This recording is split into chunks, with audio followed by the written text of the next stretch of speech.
I'm opening. We have an eye, sort of a nostril, 2 teeth. One of the teeth has a small cavity. Close call, folks, but I think we got here just in time. Presented by Maria Menounos and Kevin Undergaro.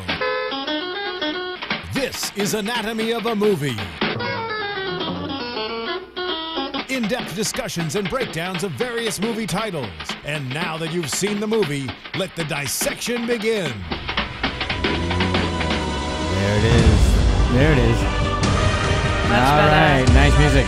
All right, well, welcome everybody. Thank you for joining us for another Anatomy of a Movie. This week's operation is Catching Fire. I'm John Comerford, and I'm joined on the panel by... Hello everyone, I'm Marisa Serafini.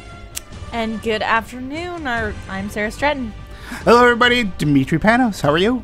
Hello, and I'm Cami Martinez. And in the booth is... Phil Svitek. Hello, everybody. All right. Hello. So let's start off with overall impressions. I want to know, did it surpass your expectations? Did it fall short? What do you think, Marisa? Overall, because I love this series and the books are amazing, and so I was really looking forward to this movie all year. I was happy watching this, and it really fulfilled my expectations of this movie. I can attest to that. I was there when she was watching it, and she really did enjoy herself. Yeah. I wasn't upset with this movie like a diehard fan might have been, but I really enjoyed this movie. Sarah, on to you. Mine. I'm very happy. I'll see it again. I also read the books, so I was a little nervous because I hate going into movies with too high of expectations. Right. Because they often don't meet them. This one, I was trying to really calm myself down and be like, just accept it. Just go in, have fun. And I think even if I had gone in with high expectations, they would have been met. Wow, nice. Well, it's being an endorsement. Please, Dimitri. Hey there. I read the books as well. I didn't go in with high expectations. I was not a big fan of the first Hunger Games movie. So I sort of the bar was set low. I didn't think you could make a worse movie, so that all you had to do was go up. And they did. They went up. I think they upped the game, so to speak. Great. And I like the movie a lot better than the first one. And Cami. And I agree with the first four. I loved it. I thought it was great. I also read the books, so I was looking forward to it. I liked the first one.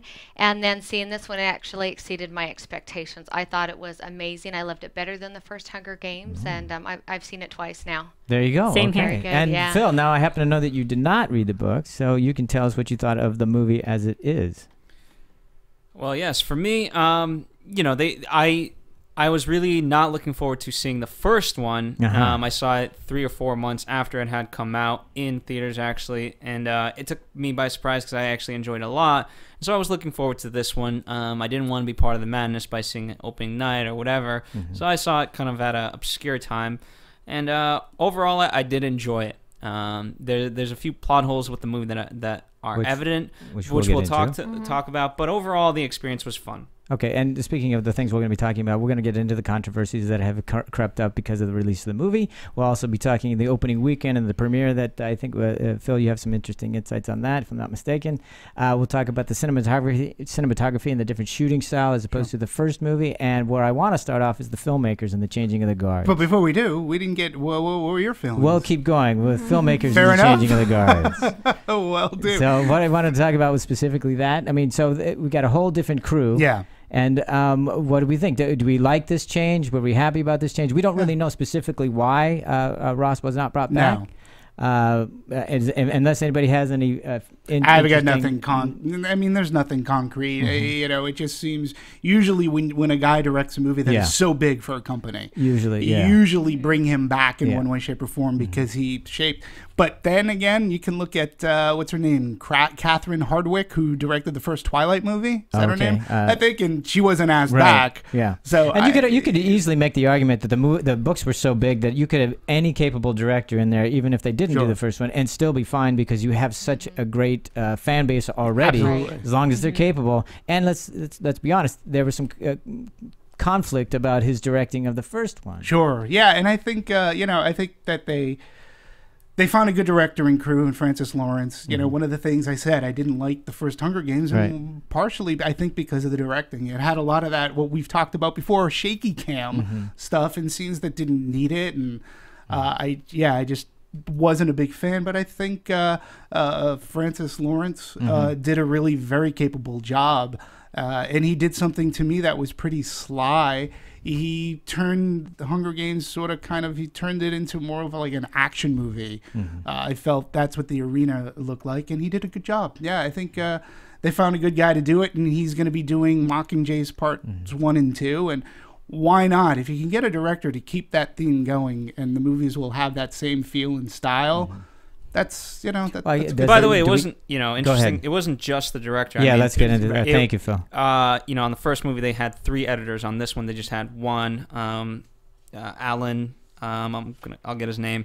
But, so there's a lot of, apart from the actors that you see on screen, pretty much with almost everyone changed out except for James Newton Howard, the composer on this movie. Well, but that makes sense too. It was Alan Edward Bell is the name you're looking for regarding the editor, and he's worked with Francis Lawrence before. He worked with him on Water for Elephants. Elephants.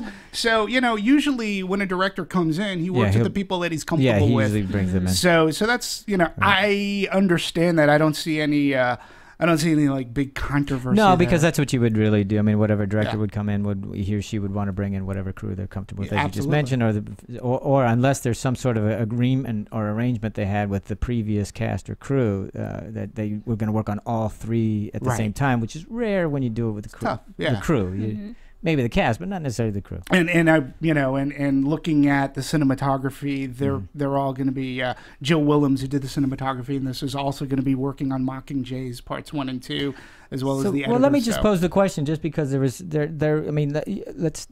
from the first one to the second one, there's obviously a different style in shooting. There's a different feel to the movie, different look, clearly. Although similarities had to continue because you want to keep that thread going. But do you think that was a good change? Did you think it was a bump up to have a different? Yeah, I do. I do think so, and I think that also comes with there's a change in the book, and I think that happens with a lot of series where, not that the first book is like innocent, because obviously the first book isn't, but you need to learn more. You need to gain more of the different worlds, the different planes, the different perspectives. And I think when you add in new directors throughout the progression, it works. It helps. You need that different perspective because it needs to grow. They did the same thing with the Harry Potters, changing up directors, changing up the feel, the tone, and sometimes the first group or set of people who've been working on the film, they get so sucked into this one image of the world. You need someone who can give you these other angles or new twists. Yeah, and I agree. I mean, they did it. Harry Potter's a great example. Chris Columbus did the first 2. He more or less set the table for everybody to work within that universe. Even go back to the original Star Wars, and I call it Star Wars. I don't call it Episode New Hope or whatever. George Lucas, after directing it, pretty much said, I never want to direct again. So he gave the reins to other directors, and each Empire Strikes Back to Return of the Jedi had different looks. Yeah. You could say the same thing about Harry Potter. The James Bond series. Yeah, they always well, they keep a stable, but they change it up, and sometimes they'll go back, but it happens all the time. The same thing with Star Trek movies, any big franchise. It's smart to give other people a chance to play with it. It's not bad to get a new perspective. Can we make the correlation that with the changing of this guard, it made the movie better? I think so. I think so because having Gary Ross as the first director, he set the foundation for what the tone is of the movie and the atmosphere is going to be like, and all the districts and locations that they're at. And even in the second one, yes, they're in the same locations here and there, but they always looked a little bit different. And even the cast members, they changed around. In the first movie, it was a lot of kids in the arena, and then this time it's a lot of older adults. So even the acting and what the tone's supposed to be like for that changes as well. Yeah. True.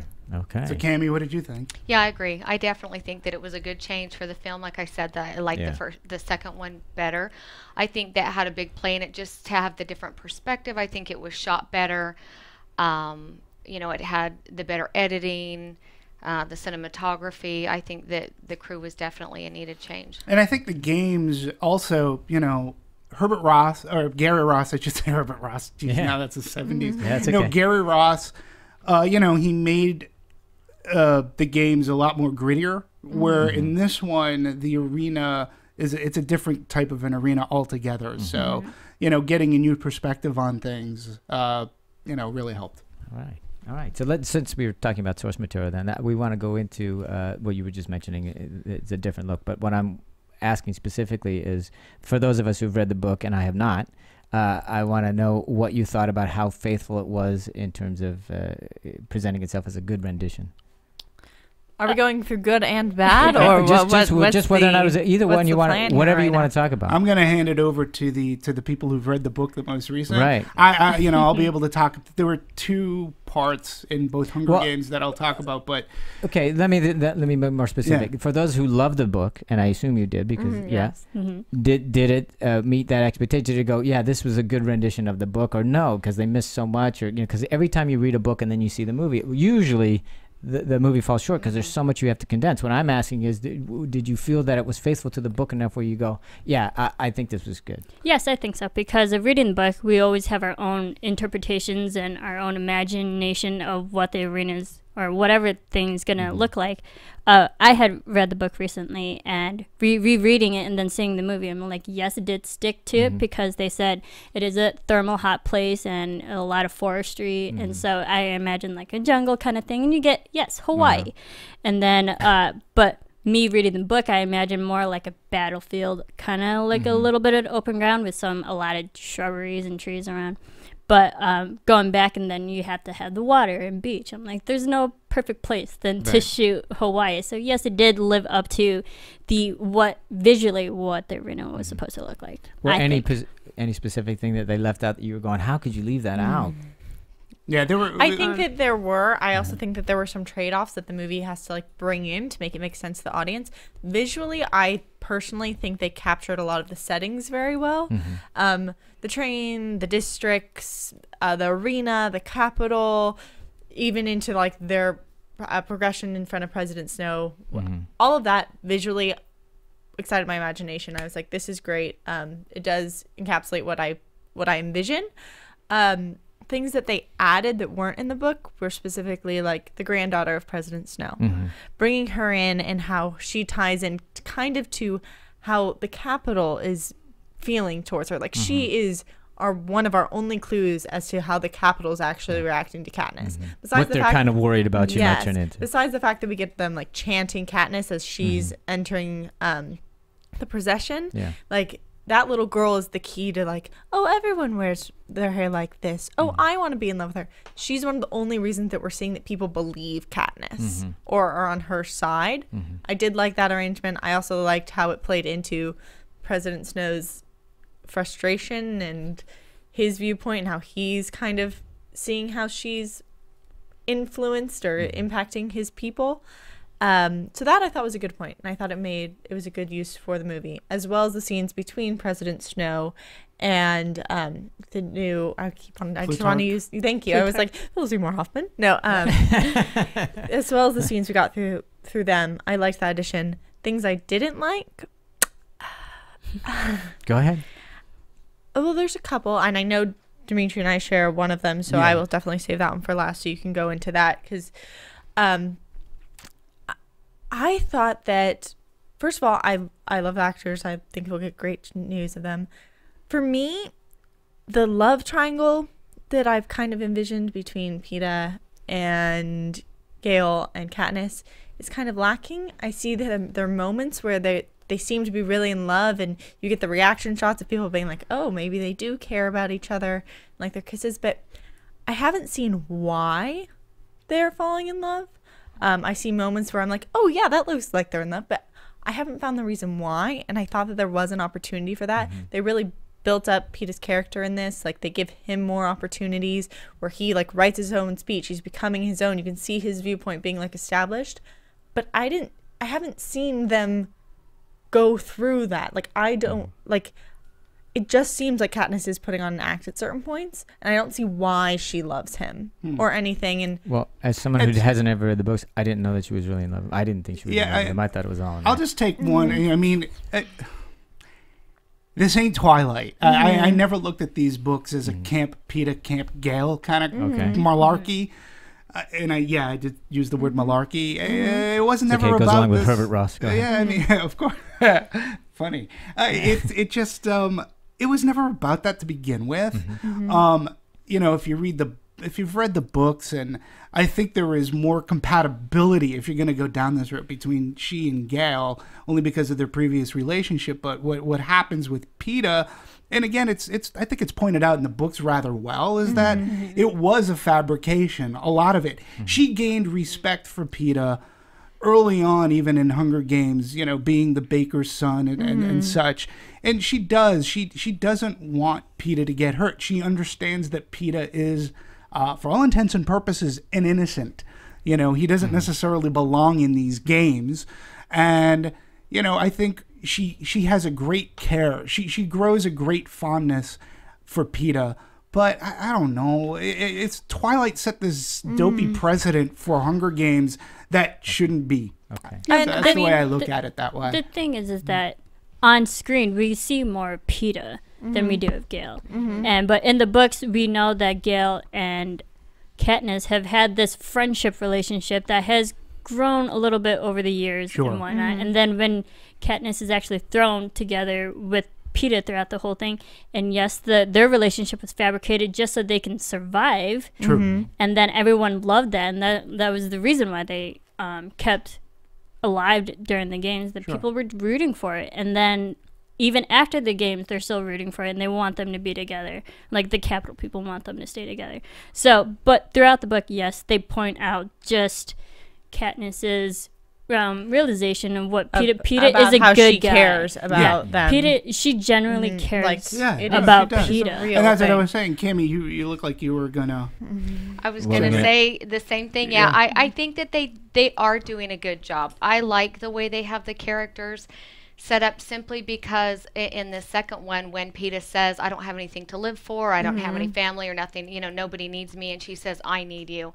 And she has to fabricate this love, but I think in turn she does have a great fondness. She does love him, and again, she's young. I mean, she plays 16, 17. I think she's in the, so I think it's also she's playing the typical 17-year-old where she has this guy at home, Gale, who she left and she loves as a boyfriend, and then this guy that she needs to act and pretend like she loves, but she's also 17 years old. So it's that kind of like brotherly love in a way, or she feels like she has to protect him in a way. But there is a love and a fondness for Peeta. Yeah, and Cami, if I could bring up a point that you said, when Peeta said that, can somebody talk about how earlier he said something completely different? Yeah, and about, wait, didn't he have a family? I mean, yes, and he talks about them earlier in the movie. I have a family to protect too. Yeah, when that came up, I was like, wait a minute, dude, what do you mean you have nobody to live for? You're like, you have a family that cares and loves for you. We know.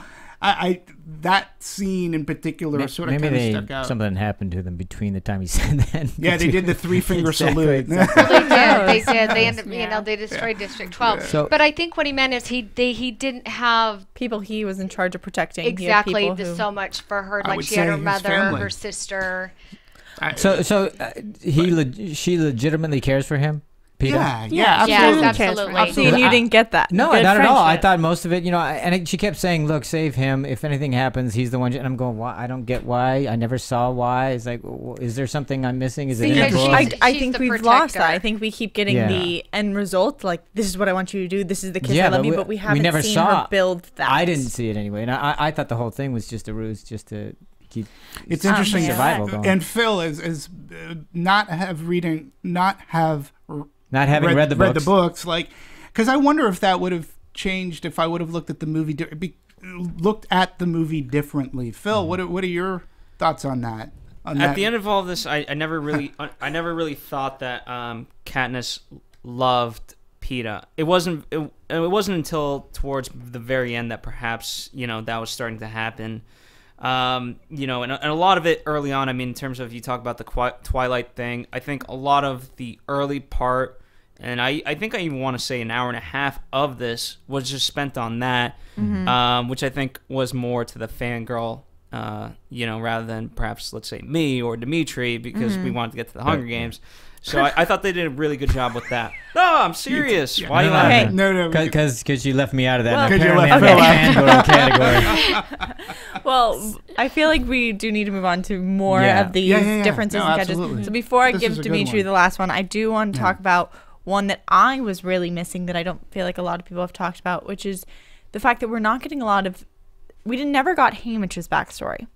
We never got in the book. We do understand how he won his Hunger Games, and there's a lot of parallels and a lot of foreshadowing given through how he wins. So for those of you who just watched the movie and are planning to read the books, I am going to spoil it for you.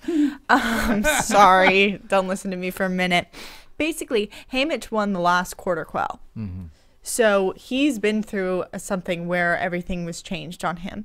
And we get to learn that he is smart, that he would have been a good ally, and that he knows what he's doing, which we don't really get to fully understand in this film. We see him through so much, and we see him in the final frames, and obviously he's had so much to do with this planning, but we were never given the idea that he's like smart enough or to handle that.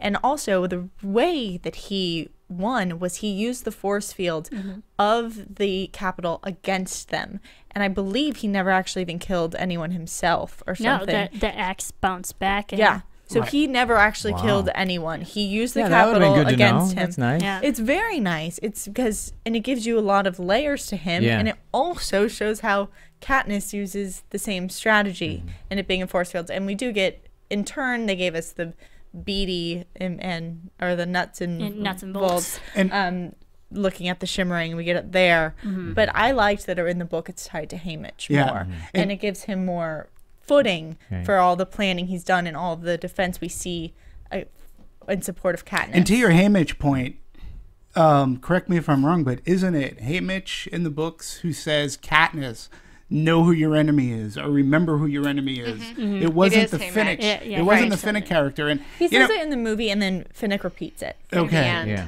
because to me it was, the Haymitch character in the books is definitely a character that has an arc, and at first, watching Hunger Games, I didn't quite think that Woody Harrelson was the Haymitch that I picked up from the books. He I don't know, he just in the book, in the first one, he's a drunken lout, he's overweight, he's slovenly, he's not and in this one, Catching Fire, he sort of kind of shapes up a little, tries to knock off the sauce, so to speak. He doesn't drink as much. I didn't notice that in the book. In the book, you haven't gotten to see any of that. It's just seeing the movie. He was a drunken lout. He was a drunken lout, and does it seem very random that all of a sudden he's kind of there at the end with his planning? Absolutely. Right. Yeah. I mean, I'm going, okay, so I guess he's putting one over on the government as well. I mean, I guess that was my thinking, but no, he was really drinking. So yeah, he was really drinking, and he also, in the third book, there's yet another change for Haymitch as well. But I thought it was way too much of a convenient twist to just have him just all of a sudden he's doing this? No, but the third book really goes into the reason why Haymitch drinks. We know he drinks. We're led to believe that Haymitch drinks to forget all the violence that he incurred occurred during the games, but in the third book it talks, he also just like numbs the whole, he knows all these things. Yes, he knows all these things that he's trying to also drink. Like, no. I mean, I understand it. It's just like, to me, Haymitch, Woody Harrelson at first, I'll say this, I liked Woody Harrelson's Haymitch better in this movie for some reason, more so than I did in this. I think they reined him in a little more, because the first one he was like barefoot and like, look at me, and then this one they seem to have given him more direction. So I thought he was better. But the reason I brought that up is specifically because of the fact that I think that everyone who hasn't read the books is totally missing that side of him, and it seems random and weird. And I think that would have been nice to have that layer to him, because I think I thought it would be far more interesting. And it also connects him and Katniss so much more. Absolutely. It makes me really go, what is he got planned? Now it's like, what? Yeah. Exactly. And also you don't respect him as much. Yeah, and also because in the first movie we're introduced to Haymitch after Katniss and Peeta are been called from the reaping.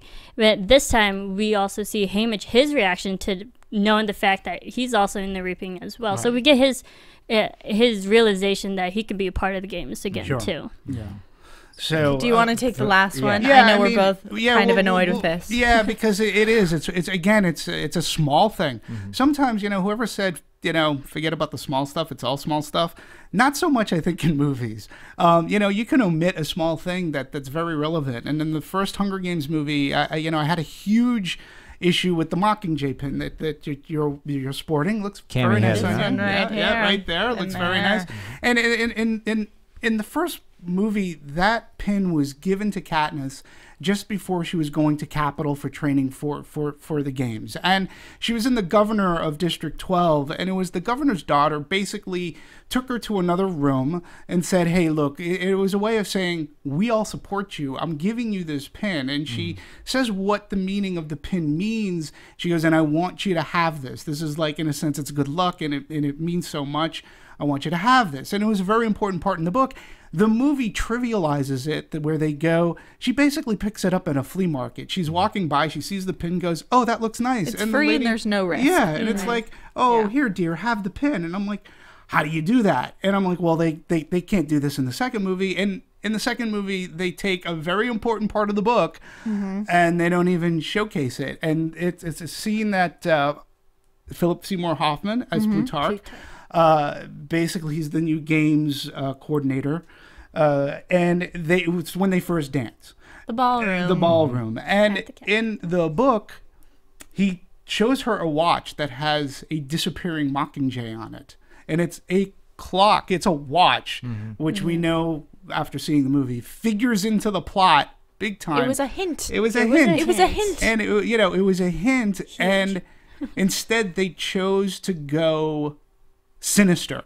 They chose to make that scene, but it's a big part of the book in which Katniss is like, she's got to think about this and going, is he on my side? Why is he showing me this? Yeah, why would he show me? Why would he show me this? And, and then later on it plays into, light dawns, and they excised that from the movie and they made it, and I think they were sort of maybe going for the non-reader, where they made Philip Seymour Hoffman a little bit more sinister because the dialogue they had and the way that he delivered it to me, right? I mean, did it seem like it's... Yeah, it was... Well, that whole... Actually, Phil was telling me about that, too, because he and I had the same issue with that. Phil Seymour Hoffman, is if he's trying to keep her alive... Right. Why is he doing all these things that he can't control? I mean... Here's the thing. I don't know... I didn't read the books, but for me, right from the get-go, because of that scene, and perhaps it's because I am a smart viewer. I don't know. Don't mean to put my...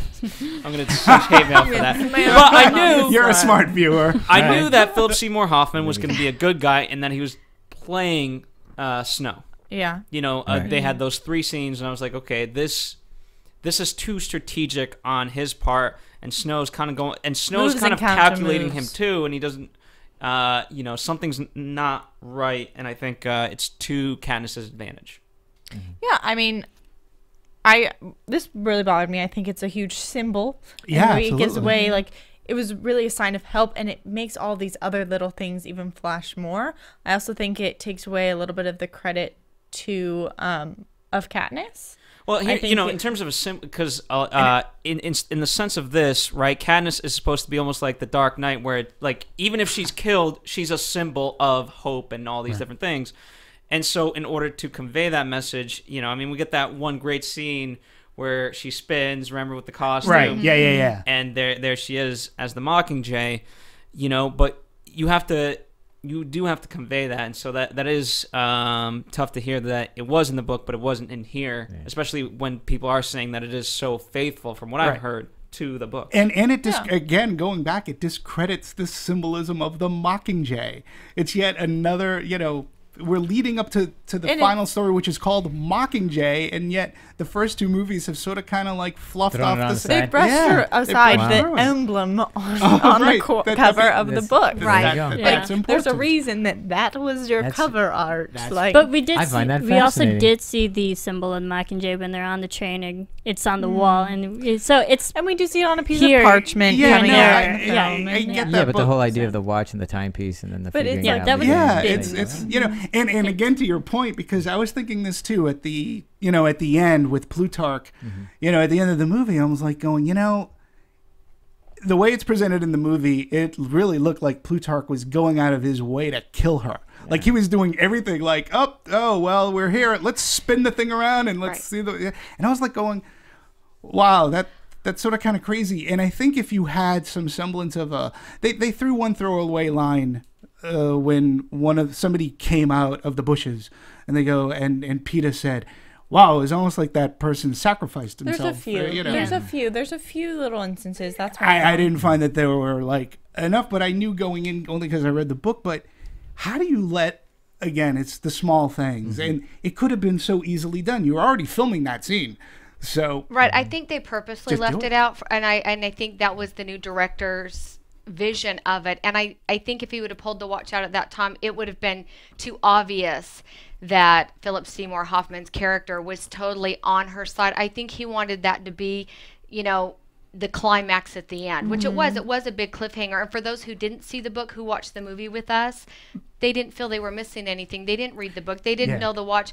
And it left that big climatic ending course, where you're like, who's this? Yeah. I think that would have been the dead giveaway then, that, oh, he's the good guy, and for sure he's going to... Well, it depends on how you do it, because I would have liked to have seen more to him, because it just seems so out of the blue. Yeah, and for me, it was too convenient, too much, and this is my word for it. It's too much of a cheat. It was just too easy, and it was much more interesting to be layered. Yeah, I agree, and again, like, because I had said it too, I go, perhaps it was a conscious decision to make it more of a twist for the quote unquote non-reader. Exactly, that's exactly what it was. And I get that, but then to an extent, that sort of kind of is a diss to the fans and to the people. You know, when you're going into a movie, and maybe the teenager, maybe they don't care so much. I don't know. I care. But no, we all care. You know. But the thing is, also, yes, if you've read the books, we know Plutarch is actually a good guy. Right. And when we first get introduced to him in the movie, he's wearing a regular outfit. You can already tell visually that he's not really part of the Capitol. He doesn't seem like he really belongs there. Sure. And the fact that he also volunteered shows that he wanted to be in that position. Yeah, there were some subtleties. Like, he says that she inspired him. We do get that someone sacrificed. We do get that they all want to be her ally. Random things like that. It is put in throughout the movie. I just think that they should have added the watch. Yeah, Phil, what are your thoughts on that? His thoughts are we should move on to a story trilogy. Story trilogy. He wants to move on to I mean, part of it, I'll tie this into that. Yeah. With him, we get kind of 3 really good scenes, and Snow gets a few good scenes, minus him. But overall, in terms of the second movie, we spend a lot of time on Katniss. And in terms of building a trilogy, for me, it was interesting that we stuck that was a choice, because usually you tend to kind of veer off. Now, this could be because it's we're not talking really specifically movie trilogies here, right? We're not talking about books. You're talking about how they do it in movies. Correct. Yeah. In movies. Now, it could be a byproduct that this isn't a real trilogy. The books are a trilogy. The movies are quadrilogy. Yeah, exactly. Quadrilogy. Yeah. What is your point, Phil? No, my point is this. I found it interesting that as a sequel, that we stuck that much to Katniss, because normally at this point, again, I'm basing this on, I don't know if you guys can name any quadrilogies, because again, most of my things are trilogies. No. In a trilogy, the second installment, we would have already known about the rebellion much more so than we do now. Yeah. True. You usually get to know more about the world around the outside world, and exactly, their perspective. because the first one's really about this person, and then it becomes a bigger story, and that was interesting to me too, and not in a good way, because I had not read the books. I don't know anything about the rebellion. I want to know that. Why you're not telling me? Because I really didn't even know what the world was like in the sectors. Is that my saying? The districts. Districts. Thank you. Because I was like, well. I didn't really get enough of what those were like. Yeah, and they don't really, to your point, each one, even when they were in District 11, it looked just like District 12, and it looked like they haven't really made too much of a distinction cinematically to tell you. Then they do it in the book. In the books, like District 12 is coal mining, District 11. There's one line in the first movie. There's one line in the first movie, and there's one in the second. The first one is when they're describing the costumes and how each costume is supposed to represent what that district knows, which is why Katniss goes in this whole girl on fire thing, because they were coal. They've always been coal miners, and now she's transformed that into this girl on fire. I have the list. District 1 is luxury, 2 is masonry, 3 is technology, 4 is fishing, which is where Finnick comes from, and why that's Mags how is he making won. a fish hook. Yeah, how he won. 5 is power, 6 is transportation, 7 is lumber, which is Joanna. Also why she has an axe. Yeah, tree. 8 is textiles, 9 is grain, 10 is livestock, 11 is agriculture, and 12 is mining. Okay. Coal mines. So there you go. You know, and I also... And 13 is nuclear energy. Yes. In case you're wondering. Which is another thing, because in the book, they talk about District 13 in the middle of the movie, and in the movie, they only talk about District 13 for the first time at the end. Right. And we missed the entire footage bit of the movie. We have had glimmers of District 13 since, I believe, book 1, where we know there's another 13, and it's basically been portrayed as the 13th district, which I believe was in charge of nuclear power, that got completely destroyed in the first rebellion. Okay. It's supposedly completely gone. And at the beginning of each reaping, they always show footage of what District 13 looks like, and it's like crumbled and burnt to the ground. And in Catching Fire, the book, we understand that this footage is faked, because supposedly there's a key bird symbolism that like flies across the same exact instant of this footage. Oh, wow, interesting. So we know that there's this 13 that's supposedly demolished, but something is being corrupted by the government. And it's this huge clue that they leave out. And this goes into our trilogy talking, right? Well, it does, because, I mean, partly, you know, this is more about the genre, not necessarily about the trilogy, but it kind of ties in the sense of usually when there's games involved, and I understand this is not a game, you cut to, oh, here's the people at home watching whatever it is, and so we get reaction shots. With this, you know, obviously thus far they've made a very conscious decision to not cut away from what is happening, but you know, like think of any race movie or stuff like that, especially and they're going against that genre convention, which is I think is a difficult thing. It comes to the point that a lot of things that are important they said through very short lines instead of through visions. So for instance, like the view of the Capitol, we get a line from, I believe, Joanna saying that everyone loves your sister, and if anyone ever did anything to Prim, like the whole Capitol would have riots. But we don't see that love. We never got to see the love of the Capitol loving your sister, so it's not as believable. It's not, like if they had showed people like loving Prim, or if they show people loving her and Peeta, you're gonna believe it more. And that happens a lot throughout this film, and I think it comes back to why they focus so much on Katniss in this. I mean, Demetri, we talked about earlier the difference between the first one and how they focused on the other tributes even. Sure. Oh yeah, I mean, to me that was and to your point, Phil, you're right. I mean, they didn't even focus. The first one, they did show them getting audience reaction, or as they're watching the games on TV. And you're right, this one, it was non-existent. I honestly didn't even know that it was being broadcast. I guess I didn't for a second think that anybody could actually view these except for the game. They didn't do that. Well, I didn't understand it at all. I'm going, why they're having these games that nobody can watch, or what? I don't, because I thought it was in one sense or another to mollify the masses, and it's. I guess to your point, they didn't do a good job as to. They actually were playing to the initiated and not so much the uninitiated, so to speak. So if you were coming in sort of kind of blindly, you didn't. I mean. Yeah, they are being broadcast as like a huge. Yeah, I just didn't get that any district. They didn't do that in this one. What's it called again? District. Yeah, I didn't get any district was rooting for anybody. I didn't really get any semblance of that. And in the first one, you also got a better sense of the tributes and to the players of the game. And in this one, to me, they were red meat. That was it. They were just targets. Like we didn't get to know any of them. And these sort of things bother me too. They made it a point to focus on one of the tributes who filed her teeth down. And Elvaria. Elvaria. And Elvaria. And then we don't see much. We don't see that. It doesn't it's like, track. okay, so why are you showing me this if this isn't going to pan out to something later on? Like, those are small things that amount to big things, I think. And then this is the one point that I'm going to, like, try and find the rationalization, or like at least why I was able to like the movie and accept this is because they gave me something else in exchange that I could cling on to. So while they did not focus on what you would say like the bad tributes or the career pack as much. Like my reason for that was because they're so similar to the Cato and to our other careers from the first film that we didn't really need to see as much.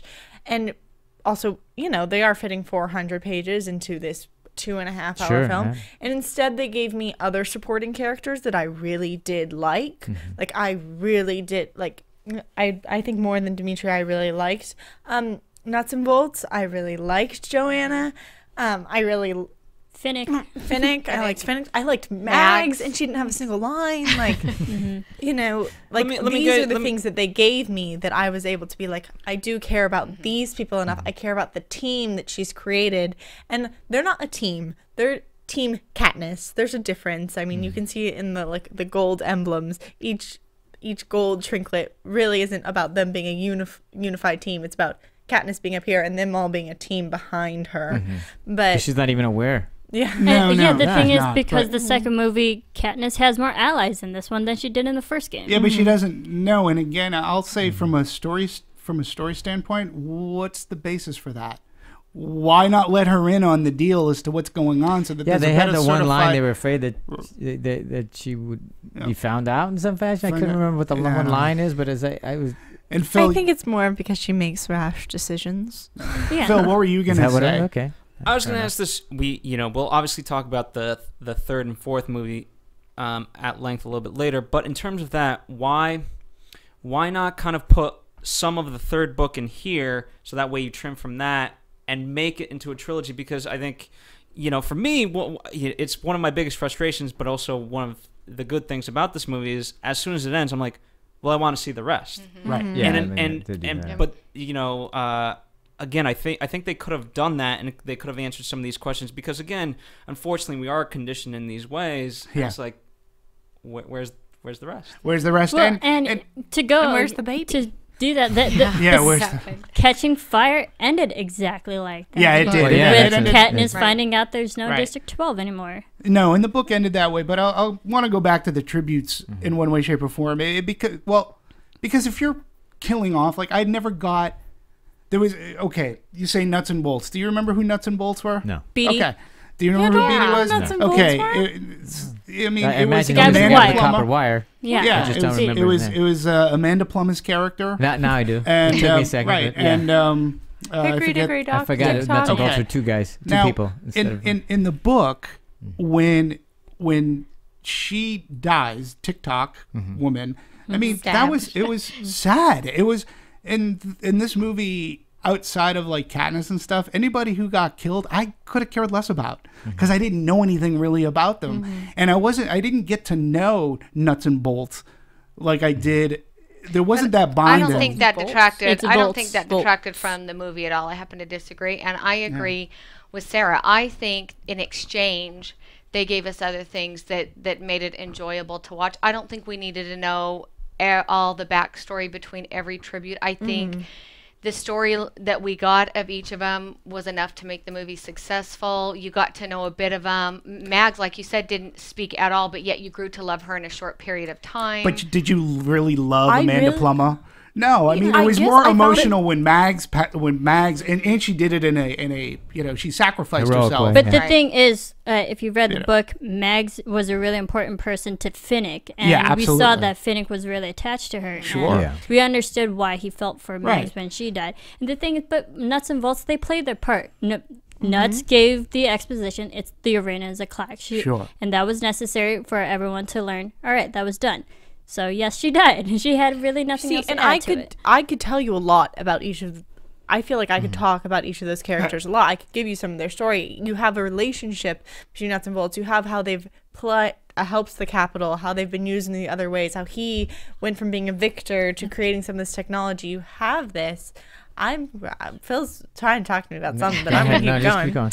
And then Finnick, you got glimmers of his home life. You got glimmers of why he's nice. But I'm glad they didn't go completely into his love story. They didn't give you every detail because I don't think you really needed to know it. Yeah, and they gave it foreshadowing too. Yeah, it was enough. No, they gave it foreshadowing, but secrets. if you're killing foreshadowing, I felt like I'm going to go back to Hunger Games for a second. The character of Rue. When Rue dies, that means something. That was very heartfelt, and you understand why. And I think the strength of the books, to me, at least the first two, what the major strength is, and what Suzanne Collins nailed in this war allegory, and let's not forget that it is a allegory about war, that there was consequence for violence. Consequence for violence. Whenever anybody got killed, there was a consequence. Violence was not done cheaply. And there was something, somebody had to bear something. Katniss had to bear something for whatever she had to do to survive. And I think that gets sort of lost in this movie, where it didn't so much get lost in the first one. There wasn't so much consequence for violence because I didn't know any of these tributes like they were described in the book. And I get that you can't do exposition on every single character, but there wasn't the consequence for violence. When somebody died, they just died. They were gone. Canon. See you later. Let's move the plot along. I think Cam makes a great point. But they did give you that what you say, they hardly do any exposition with Mags. Get that right? Fishhook. But you and because of what Marisa said, because Finnick cares for her so much, and the fact that she doesn't say anything, and for many reasons, you do care, and I think they could have done a little bit more. I'm not saying they need to know the whole backstory, but if Nuts was that important, that would have been fun to just juice that a little bit, because taking as much time as they did with Mags, I don't think they wrote that one as clearly. No. Okay, so maybe I could see that with Nuts. I'm going to skip to this, actually. All right, Morphling that passed away, and they sacrifice her, and she's basically in the water. Peeta and Katniss are holding her, telling her to look at the sky. Beautiful You shot. see her for 1 minute in this film, and I thought that they did give her the acknowledgement, that they didn't even know her. They didn't know her name, but they still thought she deserved some sense of beauty and didn't deserve this death. Like, I thought they did capture things like that. So. Well, for me, the part that was missing, and maybe this is because they chose, and I don't know, is this in the book that she doesn't know, Kat does not know what's happening, that she doesn't know that people are sacrificing themselves? She doesn't. She's not aware of it? Because in the book, Katniss is led to believe that people are sacrificing themselves to save Peeta, not to save her. Okay. Well, for me, the part that was missing is how it affected our main character. I didn't see that it was affecting her. If I had seen how Nuts' death affected her. You see her more when, like, the old man dies, and she in the beginning in District 11. She's more affected there. No, I get that part, but I'm saying I think they missed an opportunity because it's your main character. I want to know, how is this affecting her? I mean, we see that she has these memories, these flashes of what she's thinking about from what happened in the, I assume, the first Hunger Games. But I get no indication of how she feels about any of what's going on in front of her, except the fact that she's not sure who to trust. Right. But I don't know how she feels about Nuts dying. I don't know how she feels about any of that. Yeah. And for me, that's a misstep. If it's your main character and I don't know where she is emotionally or what she's thinking or feeling, I think you miss something. And yeah, I mean, I agree with you, and I think that was one of my problems or issues going into this one, is that if she wasn't feeling anything, it's hard for me to feel something like later on, and not knowing the tributes as we did in the first one so much, you know. And going into the trilogy, I mean, Phil, were we going to talk about, you know, you're right, it's not a traditional trilogy, it's a quadrilogy. And we're going into Mockingjays parts 1 and 2. Were you, is that where you wanted to go? No, we want to go to characters. Here's my question. Well, does the book tell me where all her extra arrows come from? I just kept wondering. Actually, the book at the very beginning of the game, at the very beginning of the game, Katniss actually grabs 2 bows, like in 2 quivers full of arrows. Throughout the movie, it only looks like she only grabbed 1. And then when they go back to the cornucopia and they spin it all around, they say the line, "Let's get what we need and get out of here." So we're led to believe that she grabbed another quiver. So she has a couple instances where she has 0, and then she has like every gun in every shoot 'em up movie. How they have so many bullets? Yeah, and that's fine. Because in the book she grabs 2, and she actually gives 1 to I knew that Peeta there was something there, and I couldn't remember what it was. But all you had to do once is just have her take an arrow out of something, and then we know she's collecting arrows. Like in Walking Dead. Exactly. Yeah. But the other thing that they don't show in the movie is in the books they get a hell of a lot more parachutes. You know, the other thing that they don't explain so much too is that our tributes are sponsored by their popularity, by the rich people, and they send them things that could potentially help them through the games. They don't really. That's why they got the spigot. No, I got that part. I didn't think that. Smile. I thought that was just something that Haymitch did. I didn't know that everybody got those. Haymitch things. gets money from people, and then sometimes they send their own. And in this film, we only saw them get the spy. The spy one thing, and in the book they got loaves, and they actually got food, which was another missing plot point to it was sent in code. Like one day they sent 3 loaves to indicate the third day that they were going to plan on getting out, and then the second time they sent more loaves was they sent 24 of them to indicate the hour, which time they were going to do it. So they missed that as well. Right. Got it. Right, and I just wanted to touch real quick on Katniss's feeling, where you said you couldn't identify with her. She shows no emotion. They say that kind of throughout the film, is that she's not really a likable girl. You can't read her. But I think that she's got this wall up. All she can think about is to survive. I mean, the conditions that she's raised in, and then going there. It's hard for her to show any kind of emotion because everything is moving so quickly, and they're just trying to. I feel like every time they gave Jennifer Lawrence the camera, like the ability to show, she did it. She acted. It just wasn't the opportunities given to show the reactions. It wasn't. I don't think any of us are saying anything about like she wasn't emotionally invested in this. She obviously was. It was we were just not getting them at certain points when we needed it. Yeah, mine wasn't. It wasn't specifically towards her or her acting or anything like that. I just think they missed the opportunities to do that. And I'm not saying. And again, I'm not saying you need a whole backstory or scenes of it. I need moments here and there to let me know where she is. And I agree that it's very difficult for a character like that who has her walls up. But all along, we could see her conflict with what's she going to do with her boyfriend, what's she going to do with Peeta, and those moments.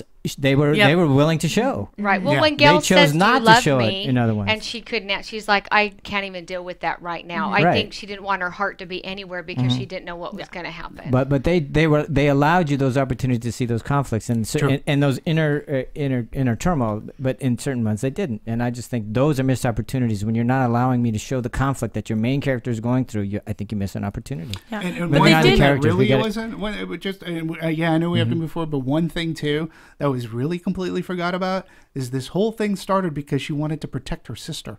Right. This whole and her place. And in this movie, you don't get you don't get any of that at all. This whole thing started to protect her sister. And Prim plays such a small part in this. It was like... but it's all... Well, speaking of Prim then, the small characters, let's talk about the acting. Let's start with the characters, the secondary characters first. Like Prim, for instance, and the ones that just have a scene or two, because you were talking about like nuts and bolts. Those characters, as much as they... Or Effie, or Cena, or any of them that... Honestly, I feel like so many people so many fans love these supporting characters. Yeah. I have to be like, good job. I mean, I'm going to talk about Effie for a second. Sure. Elizabeth Banks, first Hunger Games film, I was kind of like, okay, this is a lot to take in. This movie, I think, did so well for her. I think she did a wonderful job. I do also want to hand it to her. I was reading an article where Elizabeth Banks was talking about she's a big fan of the books. So she's been so happy to be part of this. And she gets a lot of room with Effie to improvise, I guess, and add in.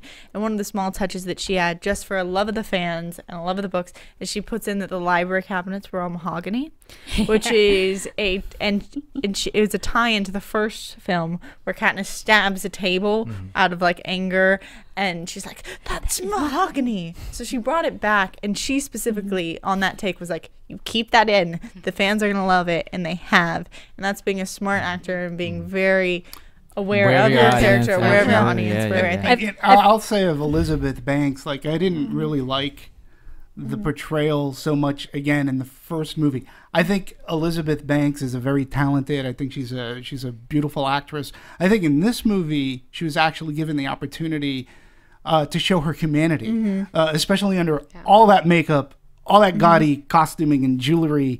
She was able to emote through that because she actually showed like humanity when, especially when she's picking up the tribute thing. And of course, it's, Katniss is the only female, so it's one, and that was a good scene for me. I really liked her.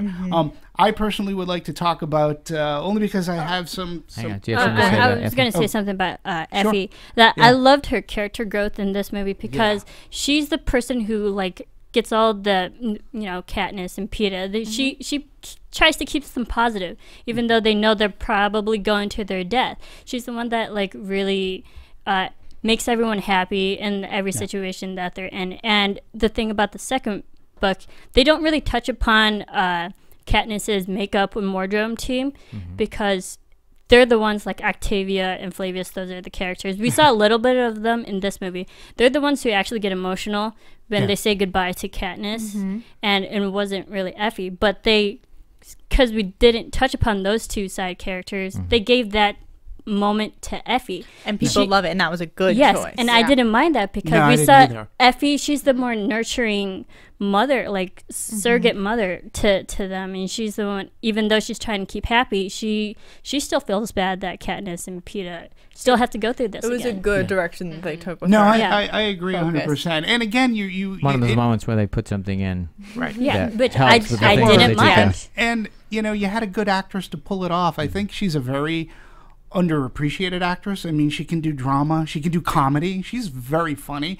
And like I said, in this movie, I liked her better in this movie than I did in Hunger Games too.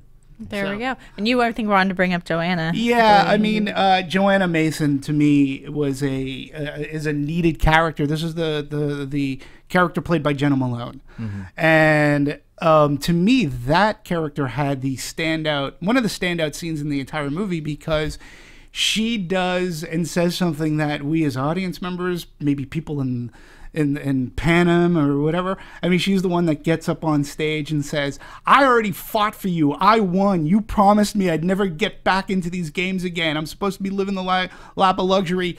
Fuck you, Capital. And like, to me, I was like, oh my God, somebody finally, a character is saying what they feel. To me, that was a breath of fresh air. And Jenna Malone is someone... I'm wearing, you'll notice, a contact. I'm not wearing Mockingjay. I'm wearing this in honor of Jenna Malone because I worked on Contact. And Jenna Malone, this is one of her first movies. And I actually got to know the girl Jenna Malone somewhat. And I can tell you, she was a very sweet, she was a kind-hearted person. She had a great head on her shoulders. She was smarter than her years would lead you to believe about her. And we had conversations about thrill rides and Jurassic Park the Ride. And she's turned into a really fine actress throughout her career. She was just recently in one of your favorites, Cami. She was in the Hatfields and McCoys. And she was fantastic in that. She was in it. Well, it's a guilty pleasure for me, and I preface guilty pleasure by being it ain't a good movie, but for some reason I don't mind watching it. She was in Sucker Punch. Yeah, I watched it too. But she was really good and strong, and I would say that she may have even gotten this job. Partly they may have took her into audition because of her performance in Sucker Punch, but actually I heard when she came into audition and they had auditioned a ton of girls for Joanna, apparently she came in character. She had red eyes, and she came in, and Frances Lawrence, as soon as she walked in, she came in really angry, and Frances Lawrence said, I was intimidated by her. She got the role. And I'm like, that's fantastic. And good for her. And I just want, if she ever watches this, Jenna, good job. You're a fine, talented. Again, I don't know anything about the one before, but I thought she was the standout performance. Yeah, she was great. I don't remember anybody but her. And when she came on screen, she was like, oh, okay, she's here. She was present the entire time. Yeah. She had wonderful scenes on top of each other. Like, even moments when you just saw her being frustrated or angry. Wonderful moments. Actually, I think we did get one of her strongest glimpses for me was when she was wielding her axe in the training field. She didn't say anything, and she just like, they're all staring Katniss down, like basically one by one, and she's just like really going at just the air, and I was just like, that there was nothing holding her back. It wasn't like, oh, swing your axe and we'll give you a minute. It was like, I'm going to swing this axe as hard as I can, as many times as I can, until someone makes me stop. Like, it was a great moment. One of also my favorite scenes in general of the movie was in that training session. It also raises some questions. Am I allowed to? I'm going to go into this whole thing. Here we go. This is one of my favorite scenes, mostly because we got to see Katniss in kind of her full potential if she really embraced what the Capitol wanted her to do. She goes into the archery sector to show mags, and I believe she kills about 9 people within 15 seconds. I think it's just a computer generated one. The computer, yes, the hologram. Which in the book, she actually shoots birds, not people. But they changed it, and I this is one of the changes I did like. Yeah, I thought it was a very interesting, just visual interpretation, because it does give you the idea that if Katniss went into this arena really wielding a bow the way she can, she could destroy everyone within a matter of seconds. If she became a tool of the Capitol and really gave over to what they wanted and was just willing to shoot everything, she would win. She would win that way too. And especially like even people that they did show in holograms, they wielded very similar weapons to the to her featured like opponents. Like we did see someone with the scepter, all sorts of things. So I just really liked that they showed her physical capability and what she's really up against. Like she's not this weak person. She can shoot, she can hunt. She deserves these people to follow her because she can be very dangerous. And it's, I mean, I can't go into the third book, but it's an interesting contrast to what we get in the beginning. Well, and so there's some bit of a controversy right here in our little panel about the other actors and the characters that they portray. And shall we talk about Stanley Tucci? And yeah, why not? Let's get right into Cami, it. how did you like that performance? I loved him. I loved Stanley Tucci. I loved his character. I thought he added a big presence on stage. He was funny. I thought he was entertaining. Again, you're going into Hunger Games. It's bad. It's sad. People are dying, and yet he just brought a different element.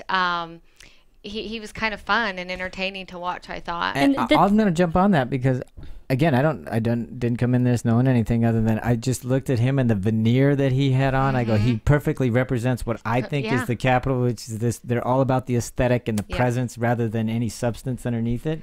So it worked for me. Right. The thing is about Caesar Flickerman, his job is to make the Hunger Games presentation entertaining and enjoyable to watch. And then when it comes to the point where he's interviewing all the tributes on stage, and then they're all like kind of being defiant and going against the Capitol a little bit, and he's calling it, it's like, cut it out. It even shows his character, even though he's the entertainment in the face of the Hunger Games.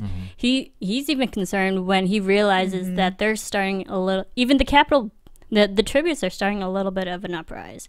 So you see just that change of character. Right. Go ahead. I'll go last. I mean, I'll go then. How about this? Okay, go ahead. Okay. Only because speaking to Marissa's point, I really like that moment at the end where he's like, "All right, just cut this broadcast.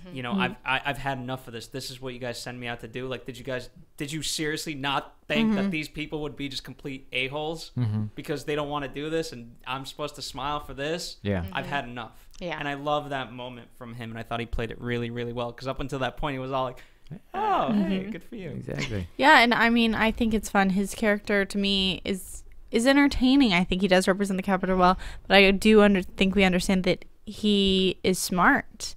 He is fake and he is cheery and he has that laugh that you're like, oh my goodness. But at the same time, he will twist things in the way that the Capitol wants him to. For instance, when Katniss talks about her wedding dress being because of President Snow or whatever, how he takes her line and just goes, "Oh yes, but we can fix anything you say because he's always right." Just how he subtly will like change things to be camera appropriate, to do his job. Yeah, I mean, to do his job as the state as working for survival, just like everybody else, because he knows if he doesn't do his job. I like that they note that and put a nod to it. I don't know. To me, that character, there was too much of him. Because to me there was too much insincerity. Like I didn't catch much sincerity. And not so much as I did in the book, and he was just so over the top. And a lot of people are likening him to Ryan Seacrest and stuff. And I'm sorry, to me he was as if Merv Griffin and Rona Barrett came into one, and there was like that is Ryan Seacrest. But it was just, to me, he was one of the reasons why I couldn't wait to get into the arena. I guess there was too much time for me in the Capitol. We know where we're headed. Let's hurry up and get there already. And I don't know. I like Stanley Tucci as an actor. I think he's a fantastic actor. For me, for what he had to do in terms of acting and what the character served for the piece, because to me, he was everything. He was the horrible aesthetic and how ridiculous that was, and underneath, he knows he has to do what he has to do so he doesn't get killed or fired or whatever. And he's a very interesting contrast to Effie and to President Snow, because there are these three different perspectives. They have also got like these commonalities. Like you definitely get the look between like Effie and Caesar, like they're the same look, but they both have like their struggles. Yeah. Caesar's, it's that balance of I don't want to be another Seneca Crane and I have to do my job. And Effie's is, oh, I'm starting to actually love these people that I thought were, she actually had a real moment with them. Exactly. And you do get to see how people in the Capitol kind of have the other things they're battling with. So I really like both of their characters. I also think it added a little lightheartedness. Yeah, I mean, that's when kind of a little bit of comedy came in. It was fun to watch. And I think deep down he started rooting for Katniss as well. I think that he really liked her. Nobody could show that because, yes, they would be killed. But I think he started really liking her and waiting to see what she was going to come out with. It was very exciting. And I thought it was kind of a little bit of a, you know, fun having him in there. Well, he does say the line when all the tributes are coming out to the Capitol that my favorites. Yeah, exactly. Yeah. And I think he meant that, though. I think he was really growing to like him. Oh, and on that note, she would have been my favorite, too.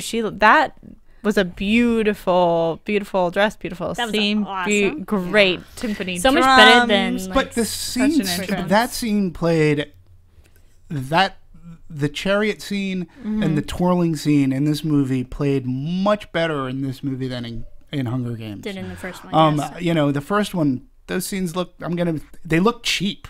Like the fire effect didn't look good at all.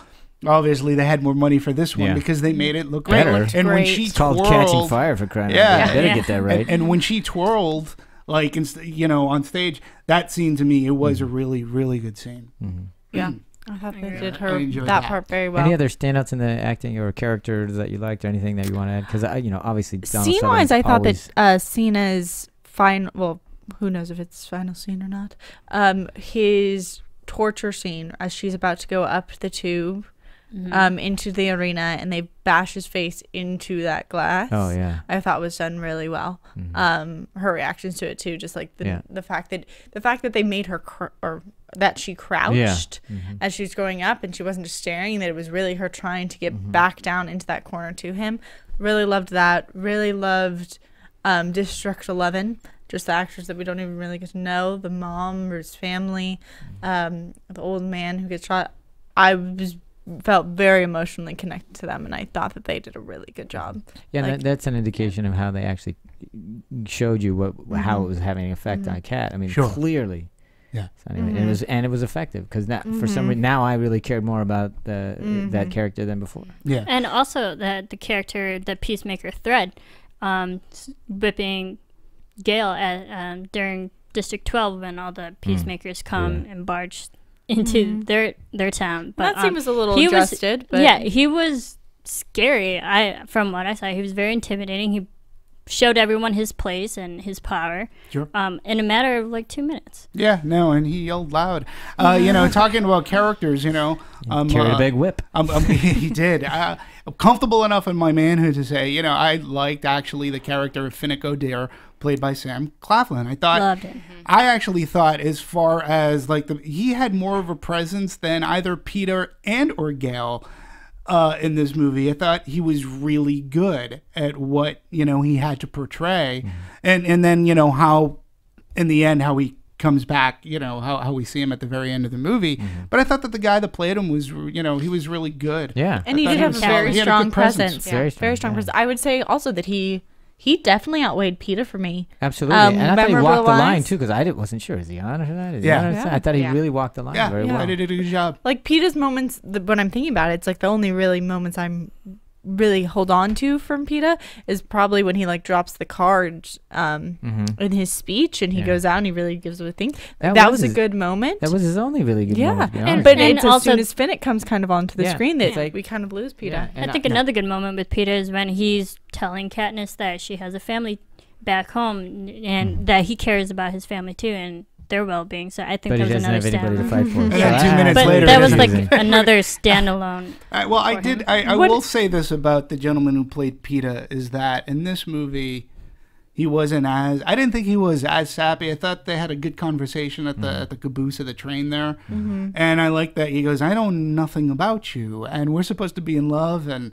like, what's your favorite color? And I love the line. She goes, oh, now you're getting, that's too much. And but I like that dialogue and again, that character, I forget his actor's name. I apologize. Josh Hutcherson. Josh Hutcherson. I thought he was better again in this movie. I thought everybody was better in this movie than they were in the first one.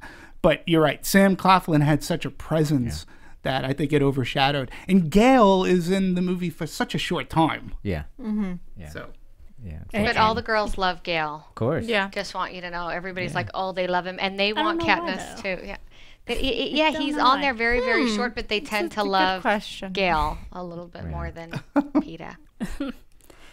But all right, well, let's talk Jennifer Lawrence then. Jennifer Lawrence. How do we like? Oh my goodness, I thought she did a wonderful job. I think it goes to show that everyone thinks she's doing a wonderful job because literally you can't get enough of Jennifer Lawrence. She's got like 80,000 movies going on right now, coming up. It's like She's the girl. She's the gal right now.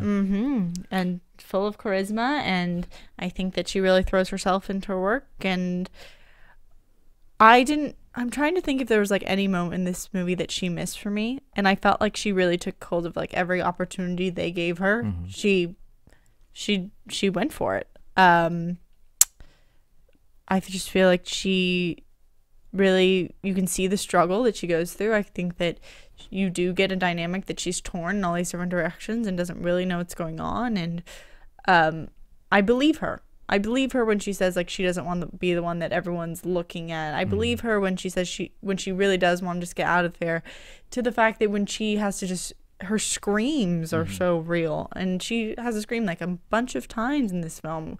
We see her react to people dying. We see her reacting to the Jabberjays when they're like basically throwing those voices in the air. Like, I thought she did a really believable job. Yeah, I mean, I think we are looking at, today's, she's a great actress. And I will say that going into Hunger Games, the first one, I really thought that she was slightly miscast because I felt that she was a little bit too old to play the character. One of the things about the book, about the character of Katniss Everdeen, is she's not a brawny girl by any means. She hunts, she's able to do all these things, but she is sort of kind of unassuming, and that she uses as an asset because people don't look at her. She's a small 16-year-old. She just happens to know how to wield a bow and arrow really well. So I thought going Jennifer Lawrence, you're a little bit older than you should be. And then seeing some other performances that Jennifer Lawrence does, I mean, she makes it very easy to forget that she's something like 23. No, she's my age. I think she's 23.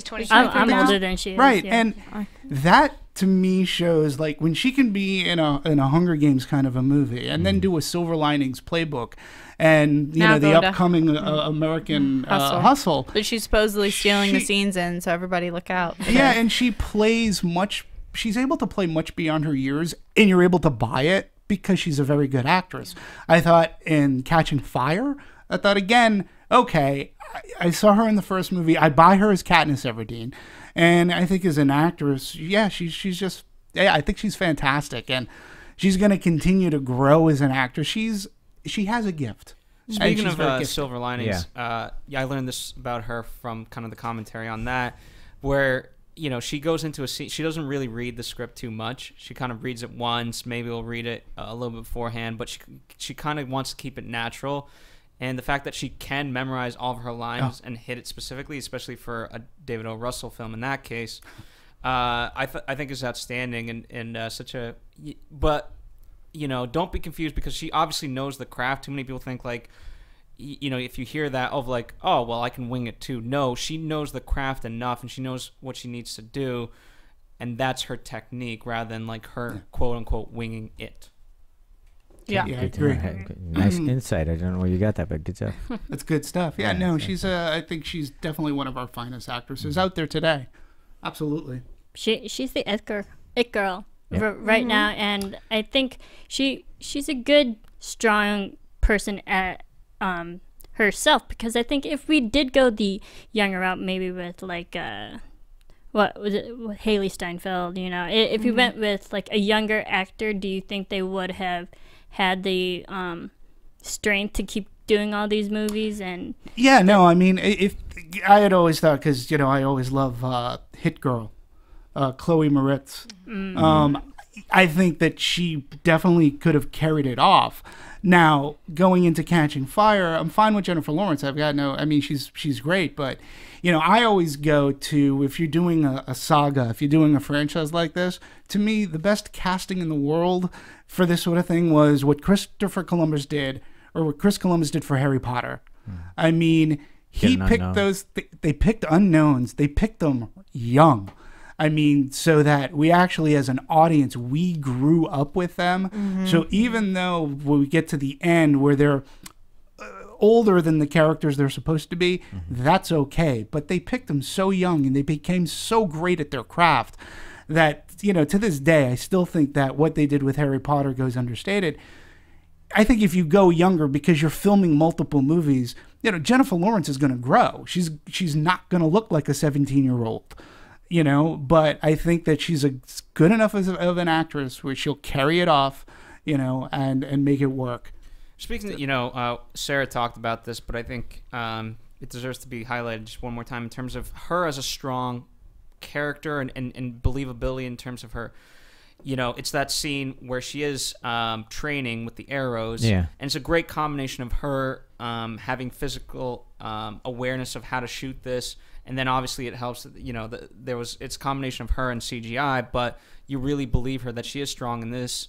And then on the flip side of, you know, it's Snow constantly keeps bringing up of, well, all she really is good at is a bow and arrow, but she doesn't really want this. And that comes across really well. And I buy that from her. Like, she's thrown into this, and that's what I love about her performance. And she also lets, alongside all of this and all the drama and all the heartache that goes with her, she does lend herself to comedy as well throughout the film. Like, she lets the other characters kind of make fun of her. Like, you constantly get the pointings at, like, this one's the problem, and she like just lets it happen. She doesn't force it. I mean, you get the scene in Gentlemen Alone, we're in the elevator, and her face is so characterized, like it's like literally, but she's just like, I'm not moving, I'm not flinching, I'm not smiling, I don't care who's laughing at me. Like, she does that as well, and they do it comedy out of her throughout this film, and I think that's impressive. And I think without a strong actress, there was that great scene between Katniss and President Snow,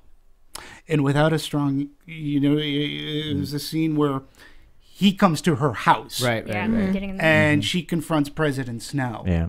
Without a strong actress, that scene doesn't really work, because I really thought that both Donald Sutherland and she worked off of each other so well, but she had this, again, she's supposed to be a 17-year-old girl, but when you have a 17-year-old girl in the hands of a Jennifer Lawrence, she really plays it to the maturity level that she can stand up to a Donald Sutherland or to a President Snow and yet still look vulnerable. And that scene, I think her vulnerability is key. And without a strong actress, that scene would not have worked the way that it did, I think. And also another vulnerability to Katniss is that she cares too much about the other people. When we see Peeta getting hit by the force field, she immediately starts crying, and she's worried about his well-being. And the lady at the District 12, when the peacemakers come in, she's helping her, like, help clean her eye and stuff. So she cares about other people too much. That's also her weakness, and as we see in book 3, that, like, the Capitol uses that against her. And one thing I like is that oftentimes, like, especially in that scene where she is caring for Peeta, I don't get a sense, sometimes when you see actresses cry or, like, wail or scream, you can still sense that they're trying to look pretty. Like, I they don't want the big ugly cry. Like, she just lets it. She's like, I don't care which way my face is going. I'm gonna cry. I'm gonna be in this moment. And I think that that's the reason people are drawn to her, is because she just feels like she's authentic. Yes. You know, here's a question, Cami. Can your kids separate Jennifer Lawrence from Katniss Everdeen? Like, or do they look at Jennifer Lawrence and just go Katniss, or do they recognize her as Jennifer Lawrence? She's a great actress. No, they call her Katniss. And like, she was in Silver Linings Playbook, but my children haven't seen it, so I don't know. I'm trying to think, where would they have seen her right now? But when they talk about her, my daughter's read all the books. She's reading them again. She totally loves it. And you know, my boys 10 and 12 are catching up, and they love the movie as well. But when they refer to them, it's all in character. It's Katniss. Yep. They think it's adorable that Gail calls her catnip. You know, those teens are all into that. So to them, she is a character, and they love her. So, I mean, American Hustle's rated R, I believe, as well, and SLP was rated R. So everything else she's played is kind of beyond those years, so they don't see her. Yeah, I don't. So yeah, right now it's all there. She's Katniss.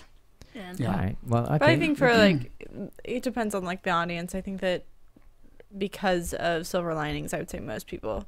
It's Jennifer Lawrence, I would say. I would say that too, though, especially for adults. I think it's Jennifer Lawrence, and she's on fire, not just Katniss. Yeah. Look at you. Nice. All right, with that, let's move on to music. Because Phil, I liked what you had to say about the music in this, and you want to elaborate on what you were saying earlier? Sure. So in the fog scene specifically. No, you know, obviously James Newton Howard did this, and I like him. We always talk about Hans Zimmer, and I think every movie that we've done, that I know, right? He does so many. That I'm glad we're talking about James Newton Howard, because I think, you know, he's right there in that camp. There was an interesting one with the fog where it literally sounded like Psycho. Yeah. You know, where for those of you who've seen the movie, where the main character. Where the female character, because it ironically switches characters, she's running away, and it's that sort of weird sense of, you know, trying to escape, and I thought that they used it well. There's a lot of eerie music in this score.